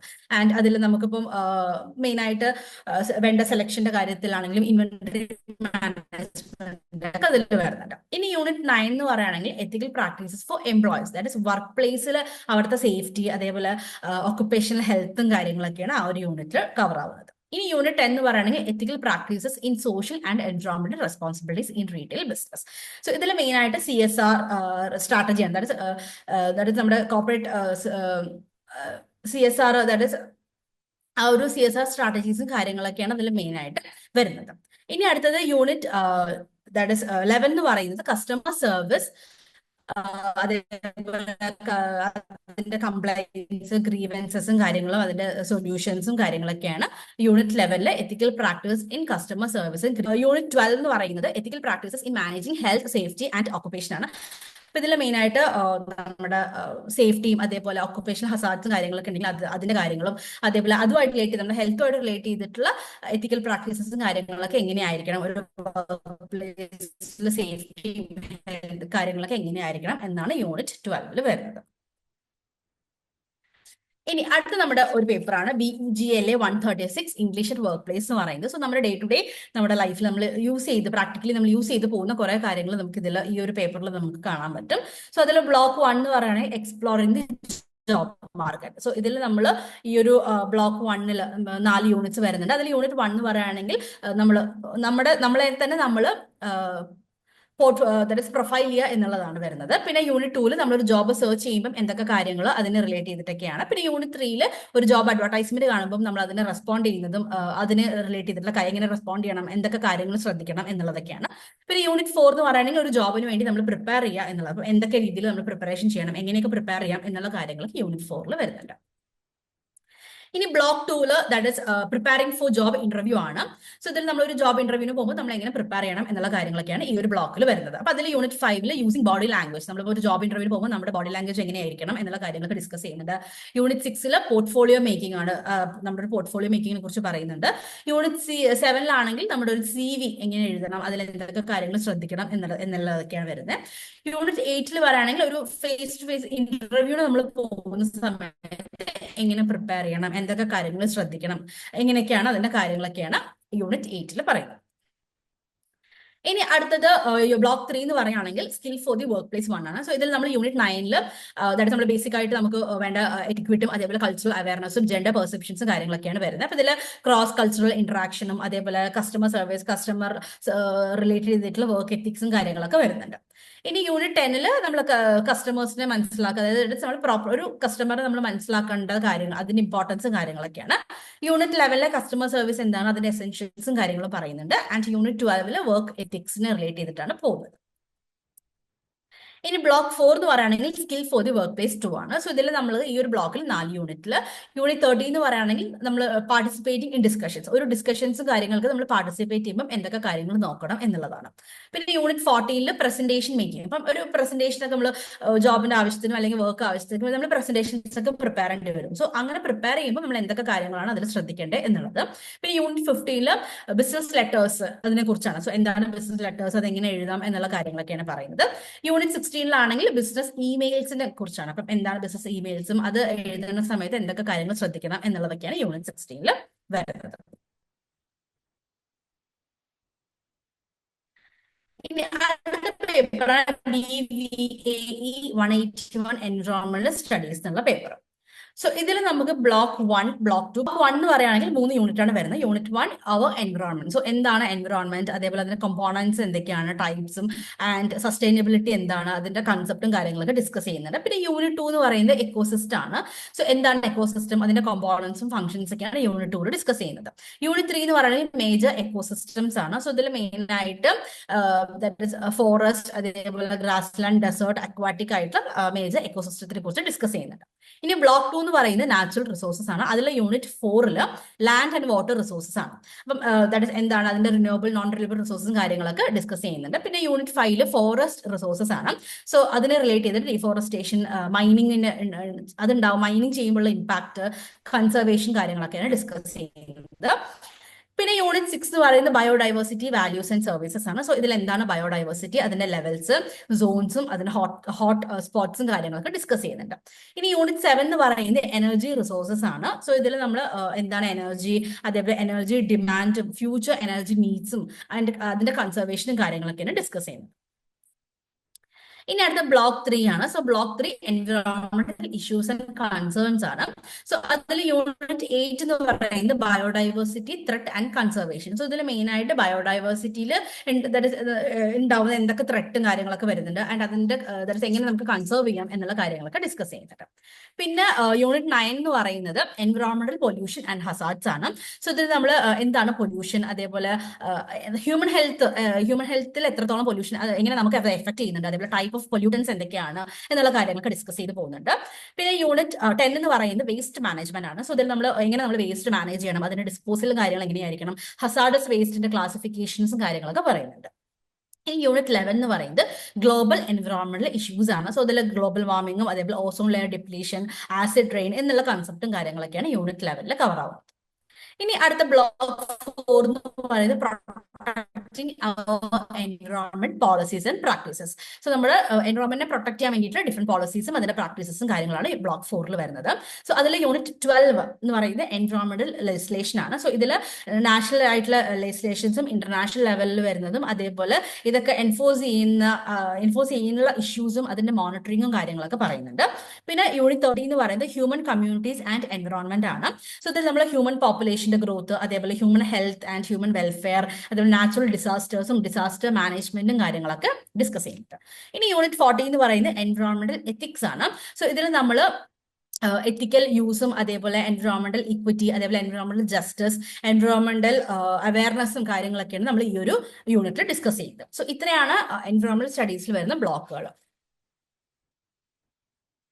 സോ ഇത്രയും നമ്മുടെ ഫസ്റ്റ് ഇയറിൽ വരുന്ന പേപ്പേഴ്സ് ആണ് നമ്മളിപ്പം ഫുൾ ആയിട്ട് ഡിസ്കസ് ചെയ്തത്. ആൻഡ് അത് സെം 1 സെം 2 കൂടി രണ്ടും കൂടി കമ്പൈൻ ചെയ്തിട്ടുള്ള 8 പേപ്പേഴ്സ് ആണ് നമ്മൾ ഡിസ്കസ് ചെയ്തിട്ടുണ്ടായിരുന്നത്. ഇത്രയും ബ്ലോക്കുകളായിട്ട് ഇത്രയും യൂണിറ്റ്സിൽ നമ്മൾ ഇതുപോലുള്ള ഒരുപാട് കൺസെപ്റ്റും കാര്യങ്ങളൊക്കെയാണ് നമ്മൾ പഠിച്ചു പോകുന്നത്. സോ ഇനി നമുക്ക് ഇതിന്റെ പ്രോഗ്രാം കംപ്ലീഷന്റെ കാര്യങ്ങൾ നോക്കാം. സോ ടു യു സ്നേഹം. ഓക്കെ, നമ്മൾ ഇത്രയും നേരം നിങ്ങൾ ഡീറ്റെയിൽഡ് ആയിട്ട് ഓരോ സബ്ജക്റ്റും ഏതൊക്കെയാണ് ഫസ്റ്റ് ഇയറിൽ നമ്മൾ ഏതൊക്കെ കാണുന്നു, അല്ലെങ്കിൽ ഏതൊക്കെ സബ്ജക്റ്റ് ആണ്, അതിനകത്ത് ഏതൊക്കെ ബ്ലോക്കുകളാണ്, അല്ലെങ്കിൽ ഏതൊക്കെ യൂണിറ്റ്സ് ആണ് നമ്മൾ ഡീറ്റെയിൽഡ് ആയിട്ട് പഠിക്കുന്നതെന്നുള്ള ഒരു ജനറൽ ആയിട്ടുള്ള ഒരു ഐഡിയ നിങ്ങൾക്ക് കിട്ടിയല്ലേ. അപ്പൊ ഇനി അങ്ങനെയാണെങ്കിൽ ഒരു കോമൺ ആയിട്ട് നമ്മൾക്ക് കുറച്ച് വരുന്ന ഒരു ഡൗട്ട്സ്, അല്ലെങ്കിൽ നമുക്ക് മെയിൻ ആയിട്ട് നമ്മൾ പലപ്പോഴും ഓൺ ബോർഡിങ്ങിലൊക്കെ കേട്ടതാണ് നമ്മൾ അസൈൻമെന്റ്സ് ഒക്കെ എഴുതണമെന്നല്ലേ. അപ്പൊ അങ്ങനെ ഒരു കോഴ്സ് കംപ്ലീഷന് വേണ്ടി, ഒരു കോഴ്സ് എന്ന് വെച്ച് കഴിഞ്ഞാൽ ഒരു സബ്ജക്ട് കംപ്ലീറ്റ് ചെയ്യാൻ വേണ്ടി നമുക്ക് വരുന്ന രണ്ട് കാര്യങ്ങളാണ് മെയിൻ ആയിട്ട്. അസൈൻമെന്റും വരും, തിയറി എക്സാംസും വരും. ഇനി അതിന്റെ ബേസിക് ആയിട്ടുള്ള കുറച്ച് ഇൻഫർമേഷൻസ് ആയിരിക്കും ഇതിനകത്ത് പറയുന്നത്. മെയിൻ ആയിട്ട് നമ്മളുടെ അസൈൻമെന്റ്സിന്റെ കാര്യം നോക്കാം. Each course has usually 1 assignment. നമ്മളുടെ ഓരോ സബ്ജക്റ്റിനും എന്ത് വേണം, ഓരോ അസൈൻമെന്റ് നമ്മൾ മസ്റ്റ് ആയിട്ട് സബ്മിറ്റ് ചെയ്യേണ്ടതുണ്ട്. അതായത് ഇപ്പൊ നമ്മൾ ഫസ്റ്റ് ഇയറിൽ നമുക്ക് 8 സബ്ജക്ട് ഉണ്ട് എങ്കിൽ നമ്മൾ 8 സബ്ജക്റ്റിനും ഓരോ അസൈൻമെന്റ്സ് വെച്ചിട്ട് നമ്മൾ 8 അസൈൻമെന്റ്സ് സബ്മിറ്റ് ചെയ്യണം. നമ്മൾ VBA സ്റ്റുഡൻസ് ആയതുകൊണ്ട് തന്നെ നമുക്ക് സെമ്മിൽ എക്സാം എഴുതാനുള്ള ഒരു ഓപ്ഷൻ ഉണ്ട് അല്ലെ. അപ്പൊ സെമ്മിൽ എക്സാം എഴുതുന്ന സമയത്ത് നമുക്ക് 4 സബ്ജക്റ്റ് ആയിരിക്കും ഒരു സെമ്മിൽ എഴുതുന്നത്. അങ്ങനെയെങ്കിൽ അതാത് സെമ്മിന്റെ, അതായത് നമ്മൾ എത്ര പേപ്പേഴ്സ് ആണോ എഴുതാൻ പോകുന്നത്, ഇപ്പൊ ജൂണിൽ എക്സാം 4 എണ്ണത്തിന്റെ എഴുതുന്നുണ്ടെങ്കിൽ ആ 4 സബ്ജക്റ്റിന്റെ അസൈൻമെന്റ്സ് എന്ത് ചെയ്യണം, അതിന് തൊട്ട് മുമ്പുള്ള ടൈമിൽ അത് സബ്മിറ്റ് ചെയ്യേണ്ട ഒരു പീരീഡ് എന്ന് പറയുന്നത് ചിലപ്പോൾ ഒരു ഏപ്രിൽ ടൈം ആയിരിക്കും. ഒരു ഏപ്രിൽ ലാസ്റ്റോട് കൂടി എന്തുവാണേലും അതിന്റെ ഒരു സബ്മിഷൻ ടൈം തീരും. അപ്പൊ അതിനുള്ളിൽ നമ്മൾ എന്ത് ചെയ്യണം, അതാത് സബ്ജക്റ്റിന്റെ അസൈൻമെന്റ്സ് സബ്മിറ്റ് ചെയ്യണം. അപ്പൊ ഒരു സബ്ജക്റ്റിന് ഒരു അസൈൻമെന്റ് എന്ന രീതിയിൽ നമ്മൾ അസൈൻമെന്റ്സ് സബ്മിറ്റ് ചെയ്യേണ്ടതുണ്ട്. പിന്നെ പ്രത്യേകം ഡേറ്റ് പറഞ്ഞിട്ടുണ്ട്, കണ്ടോ, ജനുവരിയിൽ അല്ലെങ്കിൽ നമ്മൾ ഡിസംബറിൽ എക്സാം എഴുതുന്നവരാണെങ്കിൽ ഒരു സെപ്റ്റംബർ ഒക്ടോബർ സമയത്താണ് നമ്മൾ നോർമലി ആ ഒരു അസൈൻമെന്റ്സ് വെക്കുന്നത്. ഇനി നിങ്ങൾക്ക് ജൂണിൽ എക്സാം എഴുതാമല്ലോ, ഫസ്റ്റ് സെമ്മ് നമുക്ക് ജൂണിൽ എഴുതാം. അപ്പൊ ആ ജൂണിൽ എഴുതുന്ന സമയത്ത് നമുക്ക് എഴുതാൻ പറ്റുന്ന ഒരു സബ്മിറ്റ് ചെയ്യേണ്ട ഒരു സമയം എന്ന് പറയുന്നത് ഏപ്രിൽ ടൈം ആയിരിക്കും മിക്കവാറും വരിക. ദെൻ നമ്മുടെ അസൈൻമെന്റ്സ് എല്ലാം എന്താണ്, ഒരു ഡിസ്ക്രിപ്റ്റീവ് കാറ്റഗറി ക്വസ്റ്റ്യൻസ് ആണ്. അതായത് നമ്മുടെ എൻവയോൺമെന്റൽ സ്റ്റഡീസിന് ഓൾറെഡി നിങ്ങൾ കേട്ട് കാണും, ഒബ്ജക്റ്റീവ് ടൈപ്പ് ക്വസ്റ്റ്യൻസ് ആണ്, OMR ഷീറ്റ് ആണെന്നൊക്കെ നമ്മൾ ഓൺ ബോർഡിങ്ങിലൊക്കെ പറഞ്ഞിട്ടുണ്ട് അല്ലെ. അപ്പൊ അങ്ങനാണെങ്കിൽ പോലും ആ ഒബ്ജക്റ്റീവ് ടൈപ്പ് ക്വസ്റ്റ്യൻ ഉള്ള ആ ഒരു സബ്ജക്റ്റിന് പോലും നമ്മൾ അസൈൻമെന്റ്സ് എഴുതുമ്പോൾ ഡിസ്ക്രിപ്റ്റീവ് ടൈപ്പ് ക്വസ്റ്റ്യൻസ് ആയിരിക്കും അസൈൻമെന്റിന് വരുന്നത്. എക്സാം വരുന്ന സമയത്ത് ഒബ്ജക്റ്റീവ് ടൈപ്പ് ആയിരിക്കും, പക്ഷെ നമ്മൾ അസൈൻമെന്റ്സ് ഏത് സബ്ജക്റ്റിന്റെ എഴുതിയാലും അത് ഡിസ്ക്രിപ്റ്റീവ് ടൈപ്പ് കാറ്റഗറി ക്വസ്റ്റ്യൻസ് ആയിരിക്കും അതിന് വരുന്നത്. അതും ഷോർട്ട് കാറ്റഗറി ഉണ്ട്, ഡിസ്ക്രിപ്റ്റീവ് ഉണ്ട് എന്ന രീതിയിൽ. അല്ലാതെ മറ്റേ ഒബ്ജക്റ്റീവ് ടൈപ്പ് ക്വസ്റ്റ്യൻസ് ആയിരിക്കത്തില്ല അസൈൻമെന്റ് ക്വസ്റ്റ്യനിൽ വരുന്നത്. അത് പ്രത്യേകം ശ്രദ്ധിക്കുക. ശ്രദ്ധിക്കേണ്ടതെന്ന് വെച്ച് കഴിഞ്ഞാൽ should be submitted in hand written form. എന്താണ്, നമ്മൾ ഇഗ്നോ സ്റ്റഡി സെന്ററിൽ നമ്മൾക്ക് ആപ്ലിക്കേഷൻ സമയത്ത് അല്ലെങ്കിൽ രജിസ്ട്രേഷൻ ടൈമിൽ നമ്മൾ സെലക്ട് ചെയ്യുന്ന സ്റ്റഡി സെന്റർ ഏതാണോ ആ സ്റ്റഡി സെന്ററിൽ നമ്മൾ ഹാൻഡ് റിട്ടൺ ഫോമിലാണ് A4 ഷീറ്റ് പേപ്പറിൽ 4 സൈഡും ബോർഡർ ഒക്കെ വരച്ച് അതിന് കുറച്ച് റൂൾസും കാര്യങ്ങളൊക്കെ നിങ്ങൾ കേട്ടിട്ടുണ്ടായിരിക്കും. അപ്പൊ അസൈൻമെന്റിന്റെ ടൈം ആകുമ്പോൾ നിങ്ങൾക്ക് ഒന്നും കൂടി ഇതൊന്ന് എക്സ്പ്ലെയിൻ ചെയ്തു തരും. ആ ഒരു സമയത്ത് നിങ്ങൾ അതെല്ലാം കറക്റ്റ് ആയിട്ട് നോക്കി ഹാൻഡ് റിട്ടൺ ഫോമിലാണ് നമ്മുടെ അസൈൻമെന്റ്സ് സബ്മിറ്റ് ചെയ്യുന്നത്. അതും സബ്മിറ്റ് ചെയ്യുന്നത് നമ്മുടെ സ്റ്റഡി സെന്ററിലായിരിക്കും സബ്മിറ്റ് ചെയ്യുന്നത്. ഇനി പ്രത്യേകം ശ്രദ്ധിക്കേണ്ട ഒരു കാര്യം എന്ന് പറയുന്നത് അതിന്റെ ഒരു ഡ്യൂപ്ലിക്കേറ്റ് കോപ്പി നമ്മൾ എടുത്തു വെക്കാൻ പ്രത്യേകം ശ്രദ്ധിക്കുക. അതായത് ഇൻ കേസ് നമ്മൾ എന്തെങ്കിലും ഒരു മിസ് ഔട്ട് ആയി എന്തെങ്കിലും ഒരു ഇഷ്യൂസ് പിന്നെ വന്നു കഴിഞ്ഞാൽ അതിനൊരു ഫർദർ റെക്കോർഡ് എന്ന രീതിയിൽ അല്ലെങ്കിൽ ഫ്യൂച്ചറിലേക്ക് ഒരു റെക്കോർഡ് എന്ന രീതിയിൽ നമ്മൾ എന്ത് ചെയ്യുക, ഇതിന്റെ ഒരു ഡ്യൂപ്ലിക്കേറ്റ് കോപ്പി എടുത്തു വെക്കാൻ ശ്രദ്ധിക്കുക.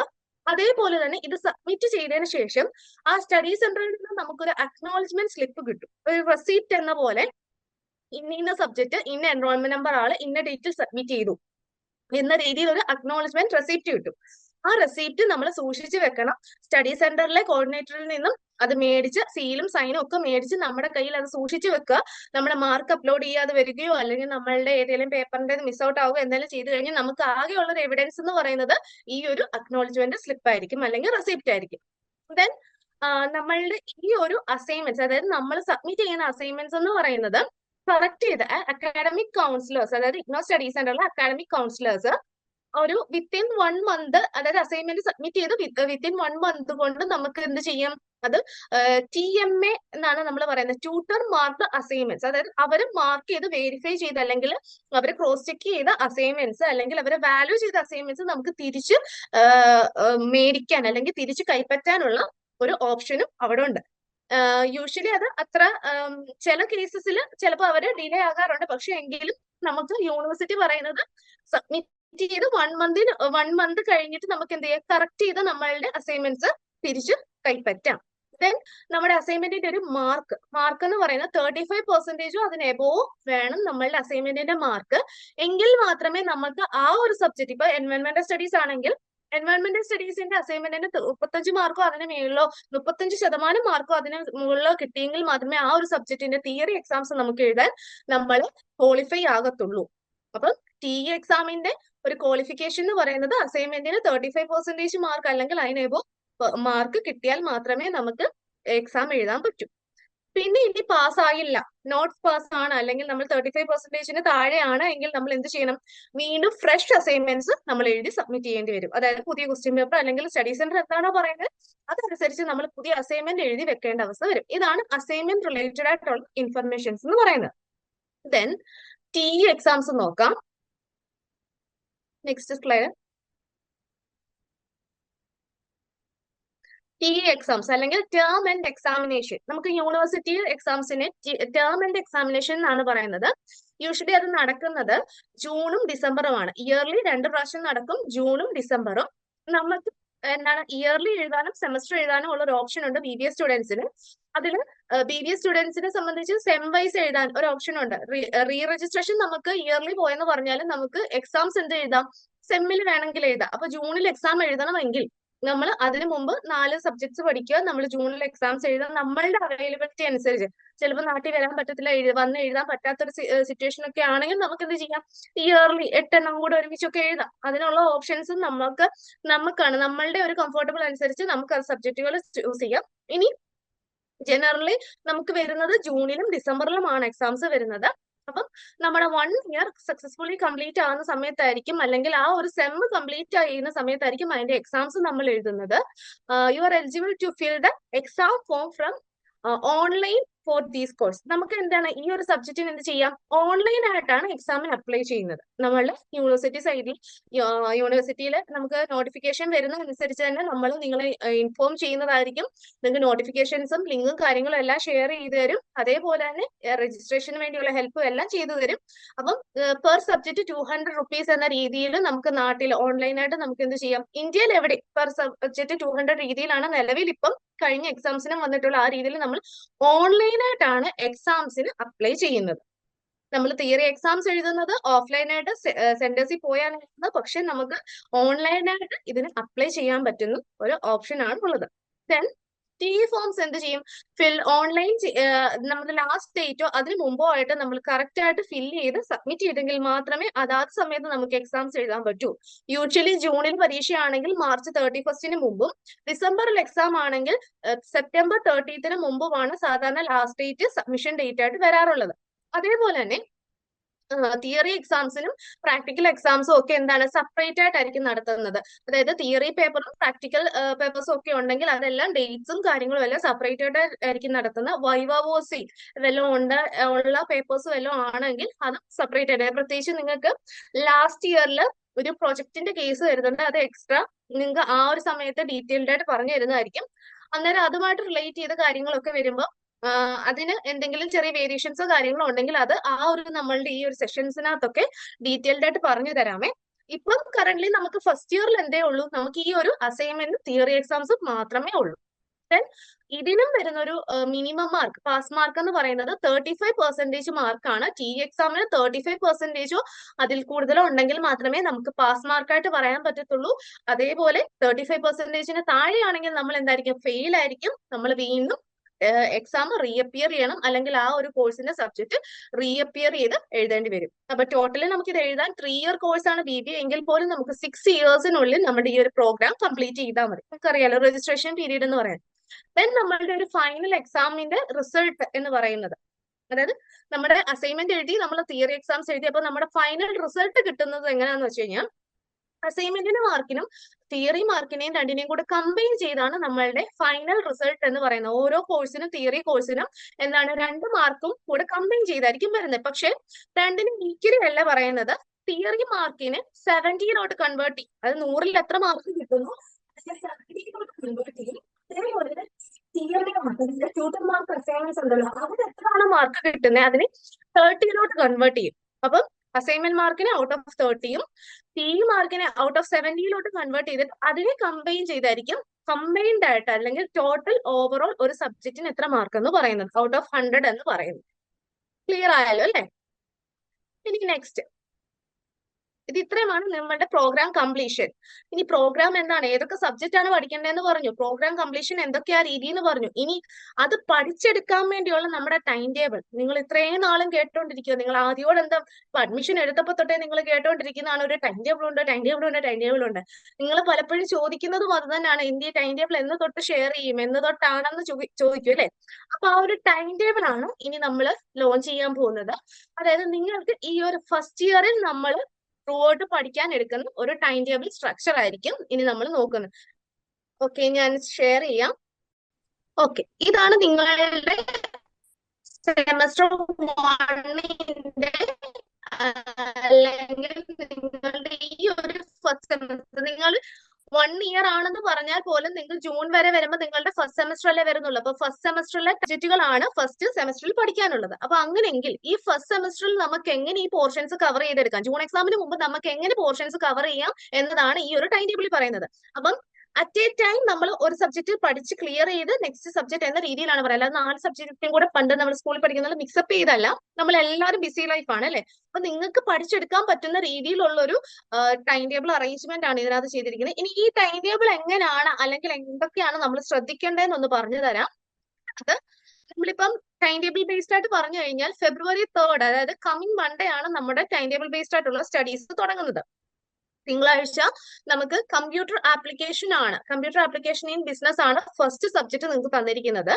ഇതില് 2 ലെസൺ ആണ് ഒരു ദിവസം നമുക്ക് പഠിക്കാനായിട്ട് ഡിവൈഡ് ചെയ്ത് തന്നിരിക്കുന്നത്. അതിൽ നിങ്ങൾക്ക് ഫ്രീ ആയിട്ടുള്ളവരാണ് എങ്കിൽ ടൈം നിങ്ങൾക്ക് വേണമെങ്കിൽ മേളിൽ ഒരു എക്സാമ്പിൾ പോലെ ഒരു സമയം ഫസ്റ്റ് ലെസണും പിന്നെ അല്ലെങ്കിൽ ഒരു ഇൻട്രൊഡക്ഷൻ പാർട്ട് നോക്കുക. വൈകിട്ട് 7:30 നെക്സ്റ്റ് എന്ന് പറയുന്നുണ്ട്. പക്ഷെ നിങ്ങൾ ഈ ടൈം ബേസ്ഡ് ആയിട്ട് പഠിക്കണമെന്ന് ഞങ്ങൾ നിർബന്ധം പറയുന്നില്ല.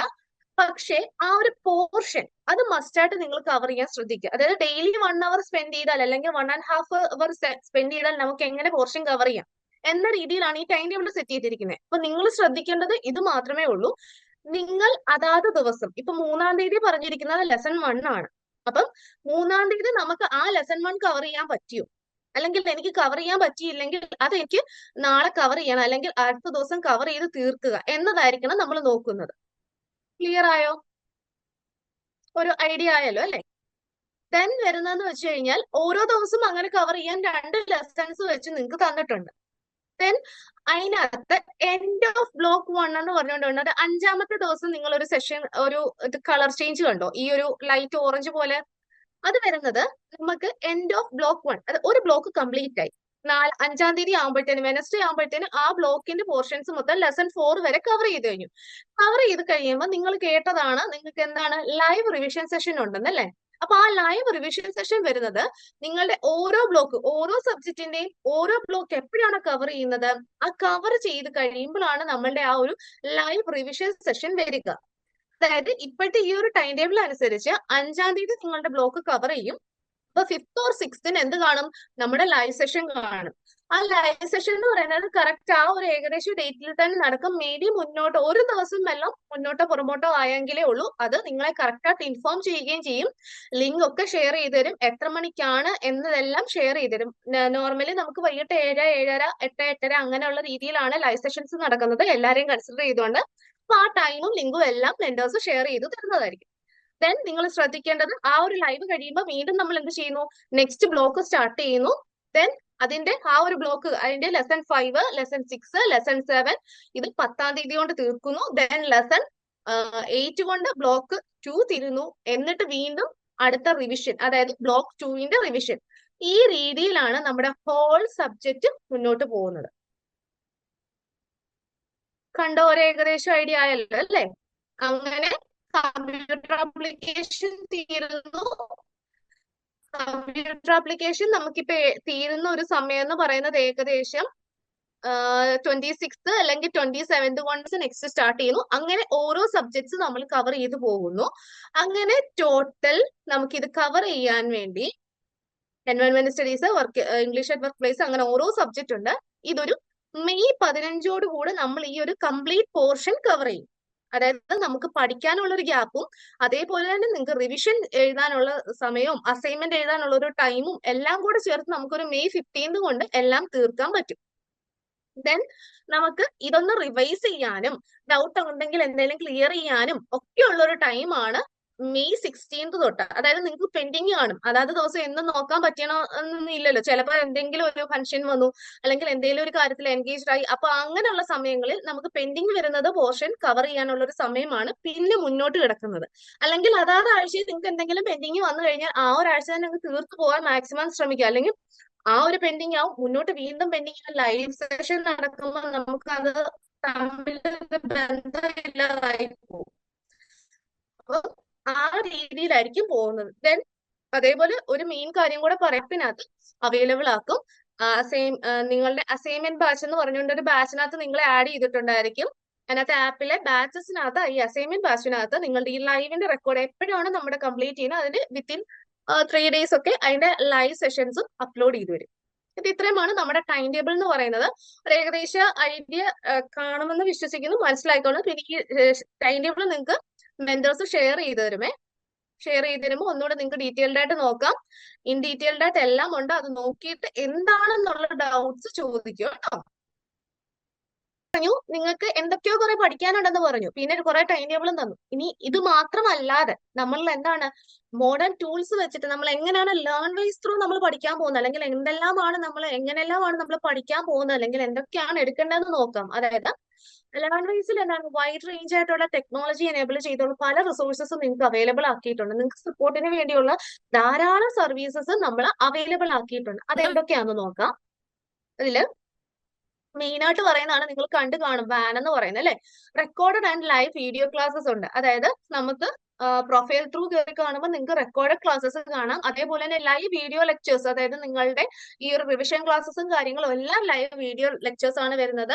അതേപോലെ തന്നെ നമുക്ക് വരുന്ന കോർ ലേണിംഗ് റിസോഴ്സിൽ പെടുന്നതാണ് വാൻ, നമ്മുടെ ഷോർട്ട് നോട്ട്സ് അല്ലെ. നിങ്ങൾ പലരും അത് നോക്കിയിട്ടുണ്ടായിരിക്കും. നമ്മുടെ വീഡിയോ ക്ലാസ്സിന്റെ ഒക്കെ താഴെ വാൻ വാല്യൂ ആഡഡ് നോട്ട്സ് എന്ന് പറഞ്ഞുകൊണ്ട് നിങ്ങൾക്ക് ഒരു ഷോർട്ട് നോട്ട്സ് ഉണ്ട്. നമ്മുടെ ലെക്ചർ നോട്ട്സ് പോലെ നിങ്ങൾക്ക് വളരെ എഫക്റ്റീവ് ആയിട്ട് പോർഷൻസ് കവർ ചെയ്യാൻ പറ്റുന്ന ഒരു നോട്ട്സ് ആണ് വാല്യൂ ആഡഡ് നോട്ട് എന്ന് പറയുന്നത്. അത് നിങ്ങൾക്ക് വളരെ എഫക്റ്റീവ് ആയിട്ട് ടെക്സ്റ്റ് ഹോൾ വായിച്ച് നോക്കുന്നതിനെക്കാട്ട് പെട്ടെന്ന് ഒന്ന് ക്യാച്ച് ചെയ്യാൻ വേണ്ടി നിങ്ങൾക്ക് പറ്റുന്ന ഒരു സെഷൻ ആണ് വാൻ എന്ന് പറയുന്നത്. ദെൻ എക്സാം പീഡിയ അല്ലെങ്കിൽ exam special guides. Exam pedia എന്ന് പറയുന്നത് ഓൾറെഡി നമ്മൾ പറഞ്ഞതാണ്. പ്രീവിയസ് ഇയർ ക്വസ്റ്റ്യൻ പേപ്പറിനെ ബേസ് ചെയ്ത് പ്രീവിയസ് ഇയർ ക്വസ്റ്റ്യൻ പേപ്പറിൽ എന്തെങ്കിലും ഈ ഒരു പോർഷനിൽ നിന്ന് ക്വസ്റ്റ്യൻ ചോദിച്ചിട്ടുണ്ടോ, ഉണ്ടെങ്കിൽ അത് ഏത് ക്വസ്റ്റ്യൻ ആണ് അത് എങ്ങനെ ആൻസർ ചെയ്യണം എന്നൊരു ഐഡിയ, അല്ലെങ്കിൽ എക്സാം സ്പെഷ്യലിന് വേണ്ടിയുള്ള പല ഗൈഡ്സ്, നോട്ട്സ്, അങ്ങനത്തെ സംഭവങ്ങളെല്ലാം നമ്മൾ ആപ്പിൽ നിങ്ങൾക്ക് പ്രൊവൈഡ് ചെയ്യുന്നുണ്ട്. അതേപോലെ തന്നെ അസൈൻമെന്റിന്റെ ആൻസർ ഗൈഡ് ബുക്കും നമ്മൾ പ്രൊവൈഡ് ചെയ്യുന്നുണ്ട്. അതായത് നിങ്ങൾക്ക് അസൈൻമെന്റ് യൂണിവേഴ്സിറ്റി എപ്പോഴാണോ പ്രൊവൈഡ് ചെയ്യുന്നത്, അല്ലെങ്കിൽ നമുക്ക് അപ്ഡേറ്റ് ചെയ്ത് പുതിയ ക്വസ്റ്റ്യൻ പേപ്പർ വരുന്നത്, അന്നേരം ആ ക്വസ്റ്റ്യൻ പേപ്പർ നമ്മൾ PDF ആയിട്ട് ഷെയർ ചെയ്ത് തരും. അതേപോലെ തന്നെ എന്താണ്, നിങ്ങളുടെ ആപ്പിൽ ആ ക്വസ്റ്റ്യൻ പേപ്പറും ആ ക്വസ്റ്റ്യൻ പേപ്പർ ബേസ് ചെയ്തുള്ള ആൻസർ ഗൈഡ് ബുക്കും നിങ്ങൾക്ക് റെഫർ ചെയ്ത് എഴുതാനുള്ള ആൻസർ ഗൈഡ് ബുക്കും അവൈലബിൾ ആയിരിക്കും. ദെൻ ഇത് ഇത്രയുമാണ് നമ്മുടെ മെയിൻ കോർ ടൂൾസ് എന്ന് പറയുന്നത്. ദെൻ നമുക്ക് ഇതിനപ്പുറമായിട്ട് കുറെ ടൂൾസും കൂടെ നിങ്ങളെ സപ്പോർട്ട് ചെയ്യാൻ വേണ്ടി നമ്മൾ പ്രൊവൈഡ് ചെയ്യുന്നുണ്ട്. അതിൽ മെയിൻ ആയിട്ടുള്ള ഒരു കാര്യമാണ് previous year question paper analysis, അല്ലെങ്കിൽ PYQ അൾട്ടിമേറ്റ് അനാലിസിസ് എന്ന് പറയുന്നത്. നിങ്ങൾ പലരും ആ വീഡിയോസ് ഒക്കെ കണ്ടിട്ടുണ്ടായിരിക്കും, നമ്മളുടെ യൂട്യൂബ് വീഡിയോയിലും അല്ലെങ്കിൽ നമ്മുടെ ആപ്പിലൊക്കെ പ്രൊവൈഡ് ചെയ്തിട്ടുണ്ട്. Previous year question paper analysis എന്ന് പറയുന്നത് കറന്റ് തൊട്ട് മുമ്പ് വരെ വന്നിട്ടുള്ള എന്തെല്ലാം ക്വസ്റ്റ്യൻ പേപ്പേഴ്സ് ഉണ്ടോ ആ ഒരു സബ്ജക്റ്റുമായിട്ട് റിലേറ്റ് ചെയ്ത് അതിനെ ബേസ് ചെയ്ത്, അത്രയും ക്വസ്റ്റ്യൻ പേപ്പറിനെ ബേസ് ചെയ്തുള്ള ഒരു ഡീറ്റെയിൽഡ് ആയിട്ടുള്ള ഒരു സ്റ്റഡി ആയിരിക്കും. അപ്പം നമ്മൾ തപ്പി ചെകഞ്ഞ് ഒത്തിരി ഇതായിട്ട് പഠിക്കണ്ട, അല്ലെങ്കിൽ തപ്പി കൂടുതൽ അതിന് ടൈം കളയാതെ നല്ല എക്സ്പേർട്ട് ടീം അത് മൊത്തത്തിൽ മനസ്സിലാക്കി സ്റ്റഡി ചെയ്തിട്ട് എങ്ങനെയാണ് ആ ഒരു ക്വസ്റ്റ്യൻ പേപ്പർ സ്ട്രക്ചർ, ഏത് ടൈപ്പ് ക്വസ്റ്റ്യൻസ് ആണ്, അല്ലെങ്കിൽ ഏതൊക്കെയാണ് റിപ്പീറ്റഡ് വരുന്നത്, കൂടുതൽ ചോദിക്കാൻ ചാൻസ് ഉള്ള ക്വസ്റ്റ്യൻസ്, പോർഷൻസ്, മെത്തേഡ്, അങ്ങനത്തെ കുറെ സജഷൻസ് നിങ്ങൾക്ക് വെച്ച് തരും. അപ്പം പെട്ടെന്ന് പോർഷൻസ് കവർ ചെയ്യാൻ, അല്ലെങ്കിൽ പെട്ടെന്ന് ആൻസേഴ്സ് പോർഷൻസ് ഒക്കെ ക്യാച്ച് ചെയ്യാൻ പറ്റുന്നുള്ള ഒരു മെത്തേഡാണ് PYQ അനാലിസിസ് എന്ന് പറയുന്നത്. Then IGNOU model exams. IGNOU model exams എന്ന് പറയുന്നത് നിങ്ങൾക്ക് ചില മോഡൽ എക്സാംസ് ഓരോ സബ്ജക്റ്റിന്റെ വെച്ച് നമ്മൾ ഓൺലൈൻ ത്രൂ തന്നെ നടത്താറുണ്ട്. അത് മാത്രമല്ല പ്രീവിയസ് ഇയർ ക്വസ്റ്റ്യൻ പേപ്പേഴ്സ് നമ്മൾ ഓൾറെഡി നിങ്ങൾക്ക് അവൈലബിൾ ആക്കി തരുന്നുണ്ട്. അതുകൊണ്ട് നിങ്ങൾക്കൊരു മോഡൽ എക്സാം പോലെ നമുക്ക് തന്നെത്താനാണെങ്കിലും ഒന്ന് പ്രിപ്പയർ ചെയ്ത് ഒന്ന് എഴുതി നോക്കി എങ്ങനെയുണ്ട് എക്സാംസ്, അല്ലെങ്കിൽ എങ്ങനെ ആയിരിക്കും എന്ന് പ്രിപ്പയർ ചെയ്ത് നമുക്ക് നേരത്തെ ഒന്ന് സെറ്റായി ഇരിക്കാൻ പറ്റും. അതേപോലെ IGNOU എക്സാമിന്റെ ഹെൽപ്പ് ഡെസ്ക്, അതായത് എക്സാമിന് അപ്ലൈ ചെയ്യാനും എക്സാമിന് വേണ്ടുന്ന ബാക്കി സപ്പോർട്ടും കാര്യങ്ങളും ഒക്കെ തരുന്ന നല്ലൊരു ഹെൽപ്പ് ഡെസ്ക് നമ്മുടെ ലേൺവൈസിൽ നിന്ന് പ്രൊവൈഡ് ചെയ്യുന്നുണ്ട്.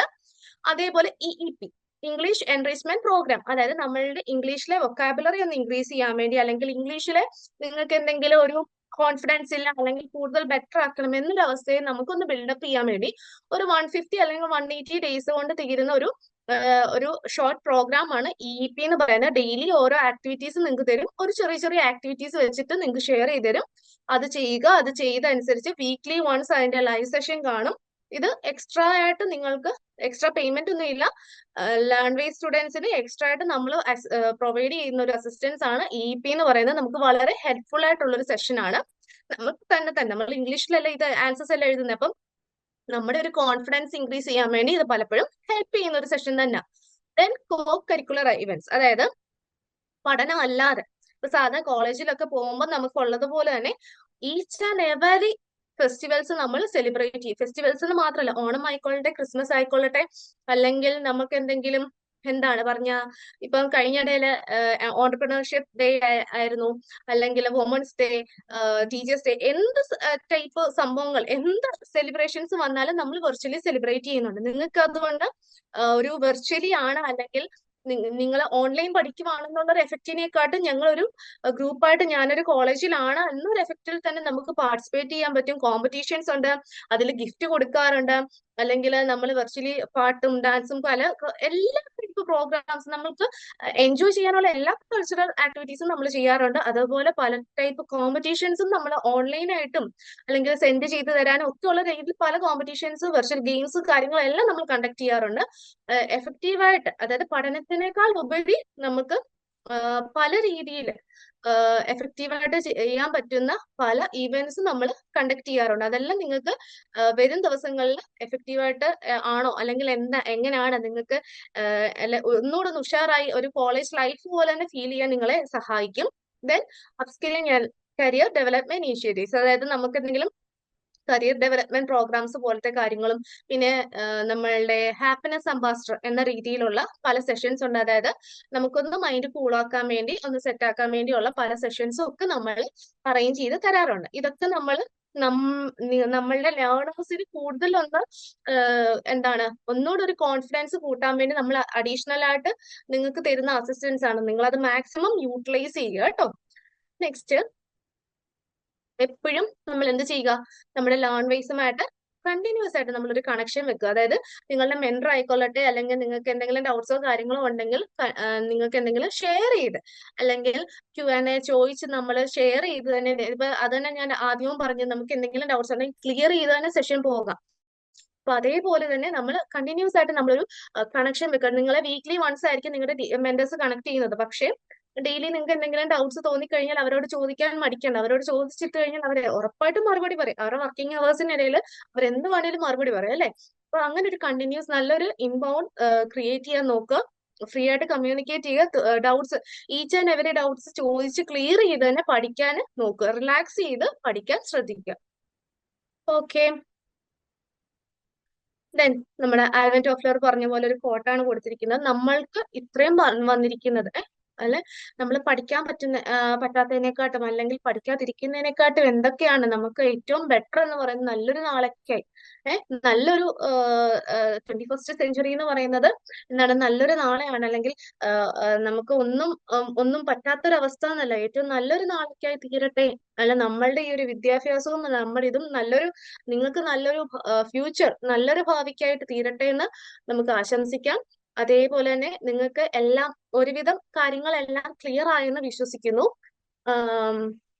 ദെൻ നമ്മളുടെ സെഷൻ 3 എന്ന് പറയുന്നത് നമുക്ക് ഇത്ര ഇതേ ഉള്ളൂ. അടുത്ത സെഷൻ 4 ആണ് നമുക്ക് വരുന്ന ഡിജിറ്റൽ ലാൻഡ്സ്കേപ്പ് ആണ്. അതായത് ലേൺവൈസിലെ കുറെ പ്ലാറ്റ്ഫോംസും കാര്യങ്ങളും ഉണ്ടെന്ന് നിങ്ങൾക്ക് അറിയാം. നിങ്ങൾക്ക് ഓൾറെഡി ലേൺവൈസ് ആപ്പ് മാത്രമാണ് നിങ്ങൾ യൂസ് ചെയ്യുന്നത്. ഇപ്പം യൂട്യൂബ് ഉണ്ട്, ഇൻസ്റ്റഗ്രാം ഉണ്ട്, പല രീതിയിൽ നിങ്ങൾക്ക് സോഴ്സസ് അവൈലബിൾ ആണ്.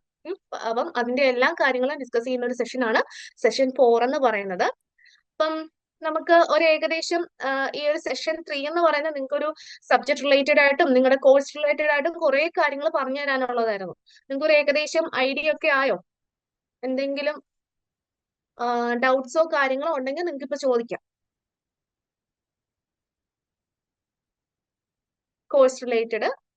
കോഴ്സ് റിലേറ്റഡ് ആയിരിക്കാം, അല്ല എങ്കിൽ നിങ്ങളുടെ ആ ഒരു സബ്ജക്ട് റിലേറ്റഡ് ആയിരിക്കാം. സിലബസ്, ടൈം ടേബിൾ ബേസ്ഡോ, ലൈവ് സെഷന്റെ കാര്യങ്ങളോ അല്ലെങ്കിൽ അസൈൻമെന്റിന്റെ കാര്യങ്ങളോ എന്തെങ്കിലും. നിങ്ങൾക്ക് ഓൾമോസ്റ്റ് എല്ലാം ക്ലിയർ ആയില്ലേ?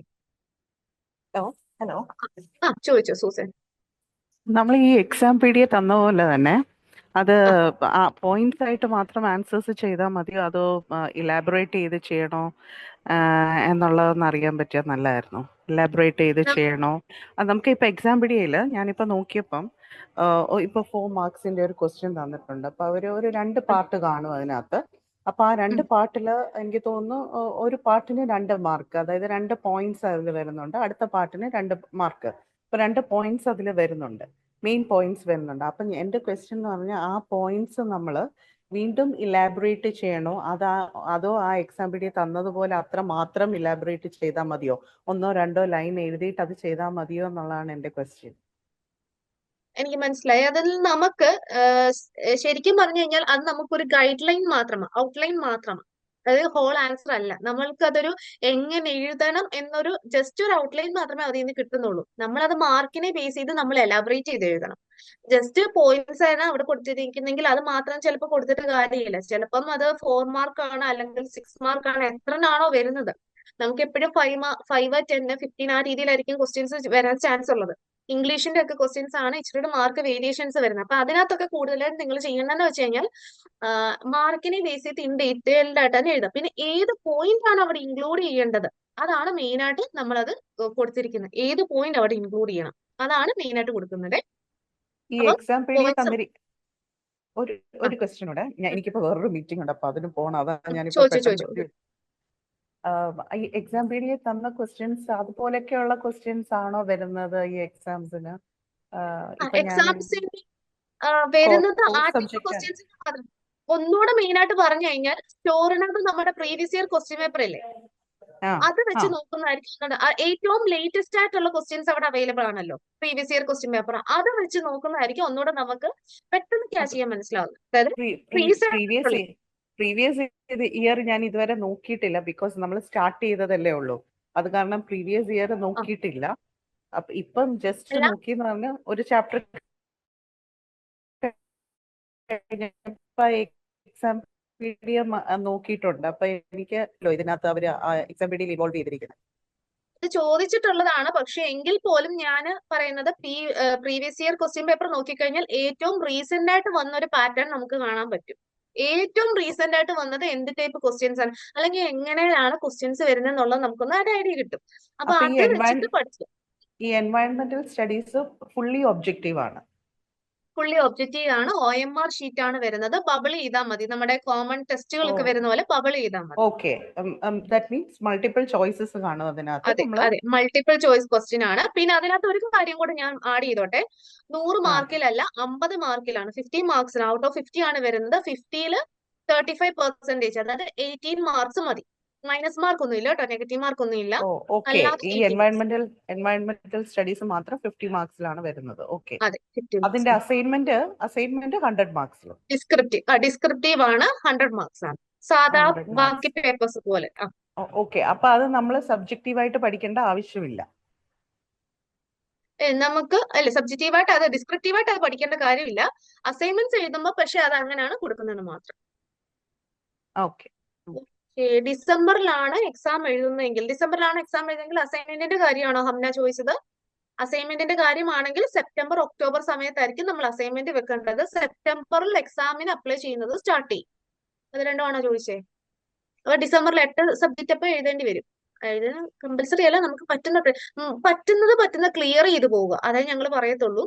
അതായത് നമുക്ക് 6 വർഷമൊക്കെ ഗ്യാപ്പ് യൂണിവേഴ്സിറ്റി തരും. നമ്മൾ 6 വർഷം കൊണ്ട് പഠിച്ച് നീണ്ട് ഇങ്ങനെ പോകാനല്ലല്ലോ. ആ ഒരു 6 വർഷം കൊണ്ട് നമുക്ക് 3 വർഷത്തെ ഇത് തീർത്തിട്ട് ഒരു PG കൂടെ വേണം ചെയ്യാം, അല്ലെ ഈ ജോലിക്ക് കയറാം. ഒരു കാര്യം കൂടെ ചോദിച്ചോട്ടെ. ഈ ജൂണിൽ നമ്മൾ എഴുതുമ്പം ഇപ്പൊ പറഞ്ഞല്ലോ നമ്മള് മാർച്ച്, എനിക്ക് തോന്നുന്നു അസൈൻമെന്റ് സബ്മിഷൻ നിങ്ങളിപ്പോ പറഞ്ഞത് മാർച്ച് എൻഡിലാണെന്ന് തോന്നുന്നു, അല്ലെ ഏപ്രിലാണെന്ന് തോന്നുന്നു, അല്ലേ? ഏപ്രിലായിരിക്കും. ഏപ്രിൽ, മാർച്ച് എൻഡിൽ നമ്മുടെ എക്സാമിന് വേണ്ടിയിട്ട് ഫോം ഫില്ല് ചെയ്യേണ്ട സമയമാണെന്ന് തോന്നുന്നു. അത് കഴിഞ്ഞിട്ട് അതെ. ഏപ്രിലാണ്. ഓക്കെ, അപ്പൊ ഈ ഏപ്രിൽ നമ്മൾ എല്ലാ പേപ്പേഴ്സും കൂടെ ഒരുമിച്ച് നമുക്ക് സബ്മിറ്റ് ചെയ്താൽ മതിയല്ലോ, 4 പേപ്പറും കൂടി. 4 പേപ്പർ ഒരുമിച്ച് ചെയ്താൽ മതി. 4 എണ്ണം കൂടി പക്ഷേ ഒരുമിച്ച് കൊണ്ടുവന്ന് സ്റ്റഡി സെന്ററിൽ ഡയറക്റ്റ് കൊടുക്കണേ, ബൈ ഹാൻഡ് കൊടുക്കണം. ഞാൻ മുംബൈ നിന്നാണ്, അതാ ഡൗട്ട് ചോദിച്ചത്. കുഴപ്പമില്ല, എനിക്ക് സൂസൻ മനസ്സിലായി ആളിനെ. പോസ്റ്റൽ നമുക്ക് അയക്കാൻ പറ്റും, പക്ഷെ പോസ്റ്റൽ കഴിവതും അയച്ചു കൊടുക്കാൻ നിങ്ങൾ നിൽക്കണ്ട. കാരണം ഇൻ കേസ് അങ്ങനെ മിസ്സായി കഴിഞ്ഞാൽ നമ്മൾ അല്ല, അത് കുഴപ്പമില്ല, ഞാൻ വന്ന് സബ്മിറ്റ് ചെയ്തോളാം. അത് അങ്ങനെ പ്രശ്നമില്ല. ആരെങ്കിലും വെച്ചാൽ മതി, എനിക്കൊന്നും ആരെങ്കിലും വെച്ചാൽ മതി. ഓക്കെ, അല്ല, ആരെങ്കിലും വെച്ചാൽ മതി, നമ്മൾ തന്നെ സ്വയം വെക്കണമെന്നില്ല, ആരെങ്കിലും ത്രൂ വെച്ചാൽ മതിയേ. അങ്ങനുണ്ട്. ഓക്കെ. അതുപോലെ തന്നെ ഈ എക്സാമിന്റെ ഡേറ്റ്സ്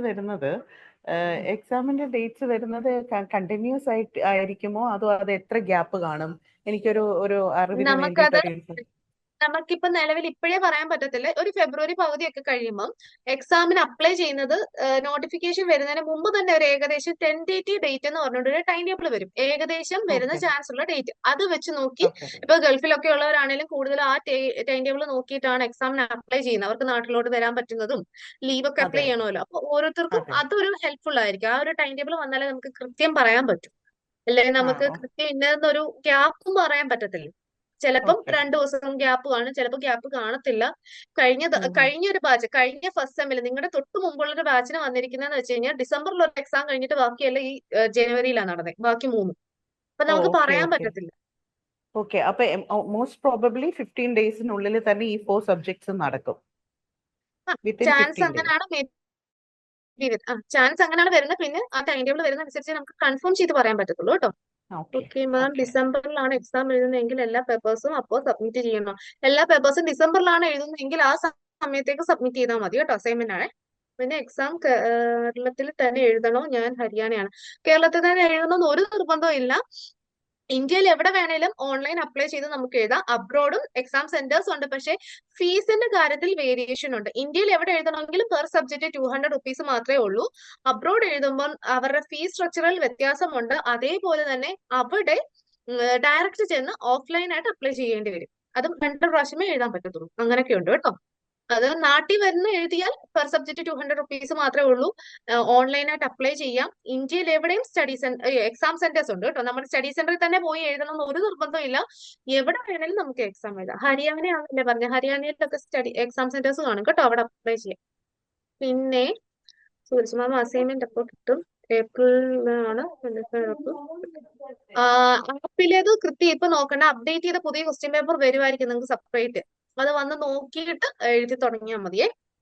നിങ്ങൾക്ക് ഫൈനലൈസ് ചെയ്ത് പുതിയ പുതിയ അപ്ഡേറ്റ് ചെയ്ത ക്വസ്റ്റ്യൻ പേപ്പർ വരും. അല്ലെങ്കിൽ സ്റ്റഡി സെന്റേഴ്സ് റിജക്ട് ചെയ്യാനും അല്ലെങ്കിൽ സ്റ്റഡി സെന്റേഴ്സ് റീറൈറ്റ് ചെയ്യാനും പറയാൻ ചാൻസ് ഉണ്ട്. അപ്പൊ അതൊന്ന് വെയിറ്റ് ചെയ്തിട്ട് സ്റ്റാർട്ട് ചെയ്താൽ മതി. ഓക്കെ ഓക്കെ ലീവ് ചെയ്തു. Thank you. ഒരു ഫെബ്രുവരിയിൽ വന്ന് തുടങ്ങാൻ ചാൻസ് ഉണ്ട്. ഒത്തിരി താമസിക്കത്തൊന്നുമില്ല. ഇനി അസൈൻമെന്റ്സ് ഓൾറെഡി റിലീസ് ചെയ്ത് വന്ന് തുടങ്ങി. നമ്മളുടെ BBയുടെ ഇപ്പൊ കറന്റ് പുതിയത് അപ്ഡേറ്റ് ചെയ്ത് വന്നിട്ടില്ല. നമുക്കതൊന്ന് വെയിറ്റ് ചെയ്തിട്ട് മതി. സ്റ്റഡി മെറ്റീരിയൽ എപ്പോ കിട്ടും? ലേറ്റ് ആകും. യൂണിവേഴ്സിറ്റിയിൽ നിന്ന് ഡയറക്റ്റ് ആണ് വരുന്നത്, നമ്മളിൽ നിന്നോ ഒന്നുമല്ല. റീജിയണൽ സെന്ററിൽ നിന്നല്ല, സ്റ്റഡി സെന്ററിൽ നിന്നല്ല. യൂണിവേഴ്സിറ്റിയിൽ നിന്ന് ഡയറക്റ്റ് ആണ് സ്റ്റഡി മെറ്റീരിയൽ വരുന്നത്. ഇച്ചിരി ഡിലേ ആകും കേട്ടോ. പിന്നെ 2 സെറ്റായിട്ടും ഒക്കെ ആയിരിക്കും വരുന്നത്. ത്രൂ പോസ്റ്റിലാണ് വരുന്നത്. നമ്മൾ രജിസ്ട്രേഷന് നമ്മൾ എവിടാണ് കൊടുത്തിരിക്കുന്നത്, അതായത് രജിസ്റ്റർ ചെയ്ത സമയത്ത് നമ്മൾ കൊടുത്തിരിക്കുന്ന അഡ്രസ്സിലോട്ടായിരിക്കും വരുന്നത്. ദെൻ ചിലർക്ക് കൺഫർമേഷൻ മെയിൽ വന്നിട്ടുണ്ടെങ്കിൽ അത് ആഫ്റ്റർ 7 വർക്കിംഗ് ഡേയ്സ് കഴിയുമ്പോൾ നിങ്ങളുടെ ID കാർഡ് ഡൗൺലോഡ് ചെയ്യാം. അത് മെന്ററിനോടൊന്ന് അസിസ്റ്റൻസ് ചോദിച്ചൊന്ന് ചെയ്താൽ മതി കേട്ടോ. അതിനകത്ത് എൻറോൾമെന്റ് നമ്പറും ഡീറ്റെയിൽസ് ഒക്കെ കിട്ടും. അസൈൻമെന്റ് എവിടെയാണ് സബ്മിറ്റ് ചെയ്യേണ്ടത്? അത് നമ്മളുടെ സ്റ്റഡി സെന്ററിലാണ് സബ്മിറ്റ് ചെയ്യേണ്ടത്. അസൈൻമെന്റ് സബ്മിറ്റ് ചെയ്യുന്നത് നമ്മുടെ അതാത് സ്റ്റഡി സെന്റർ, നമ്മൾ എവിടെയാണോ ആപ്ലിക്കേഷനിൽ സ്റ്റഡി സെന്റർ വെക്കുന്നത് ആ സ്റ്റഡി സെന്ററിൽ സബ്മിറ്റ് ചെയ്യണം. ജൂണിൽ എക്സാം റൈറ്റ് ചെയ്യുമ്പോൾ സബ്ജക്ട് ചൂസിങ് ആണോ, ഓർ നമുക്ക് ജൂണിലേക്ക് ടൈം ടേബിൾ തരുമോ?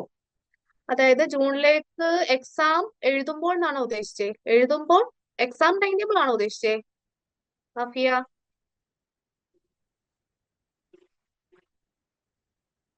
ആണോ? എക്സാം ടൈം ടേബിൾ അവർ തരും. ഹോൾ ടിക്കറ്റിൽ വരും. നമുക്ക് 15 ഡേയ്സും, അതായത് മെയ് 15 ഒക്കെ ആകുമ്പോഴത്തേന് നമ്മുടെ ഹോൾ ടിക്കറ്റ് വരും. ഹോൾ ടിക്കറ്റിൽ ഫൈനലൈസ് ചെയ്ത ടൈം ടേബിൾ കാണും കേട്ടോ. എല്ലാം യൂണിവേഴ്സിറ്റിയിൽ നിന്നാണ് വരുന്നത്. പിന്നെ സ്റ്റഡി സെന്റർ എവിടെയാണ്? നമ്മൾ രജിസ്ട്രേഷൻ ടൈമിൽ ഏതാണോ സ്റ്റഡി സെന്റർ വെക്കുന്നത് അതാണ് സ്റ്റഡി സെന്റർ. കേരളത്തിലാകെ 3 റീജിയണൽ സെന്റേഴ്സേ ഉള്ളൂ. വടകര, കൊച്ചിൻ, ട്രിവാൻഡ്രം. ഇതിന്റെ അണ്ടറിൽ പല സ്റ്റഡി സെന്റേഴ്സ് ഉണ്ട്. നമുക്ക് ഏറ്റവും നിയറസ്റ്റ് ആയിട്ട് എവിടെയാണ് വരുന്നത് അവിടെ നമുക്ക് ചൂസ് ചെയ്യാം. അതേപോലെ തന്നെ അപ്ലൈ ചെയ്യാം. പിന്നെ BBA ആയതുകൊണ്ട് BBA സപ്പോർട്ട് ചെയ്യുന്ന സെന്റേഴ്സ് ആണോ എന്ന് നിങ്ങളൊന്ന് അന്വേഷിച്ച് നോക്കണം.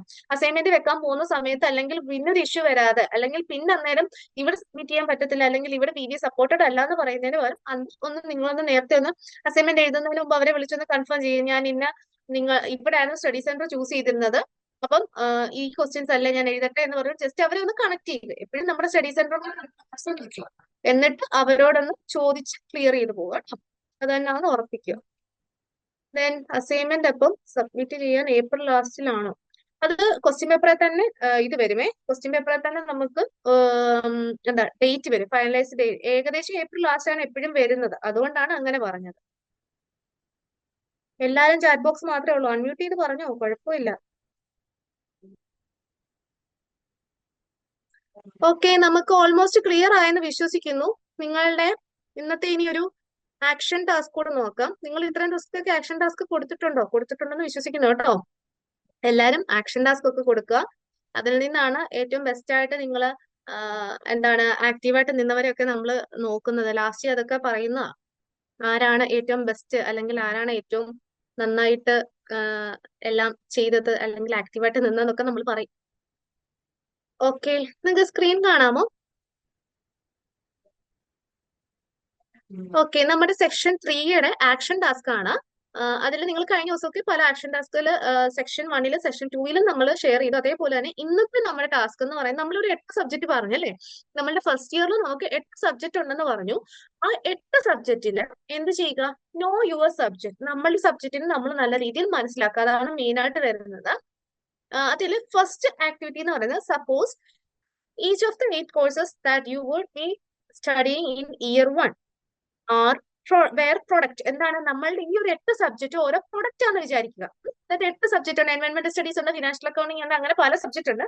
അത് ഓരോരോ പ്രൊഡക്റ്റ് ആണെന്ന് വിചാരിച്ചിട്ട് നമ്മൾ എന്ത് ചെയ്യുക?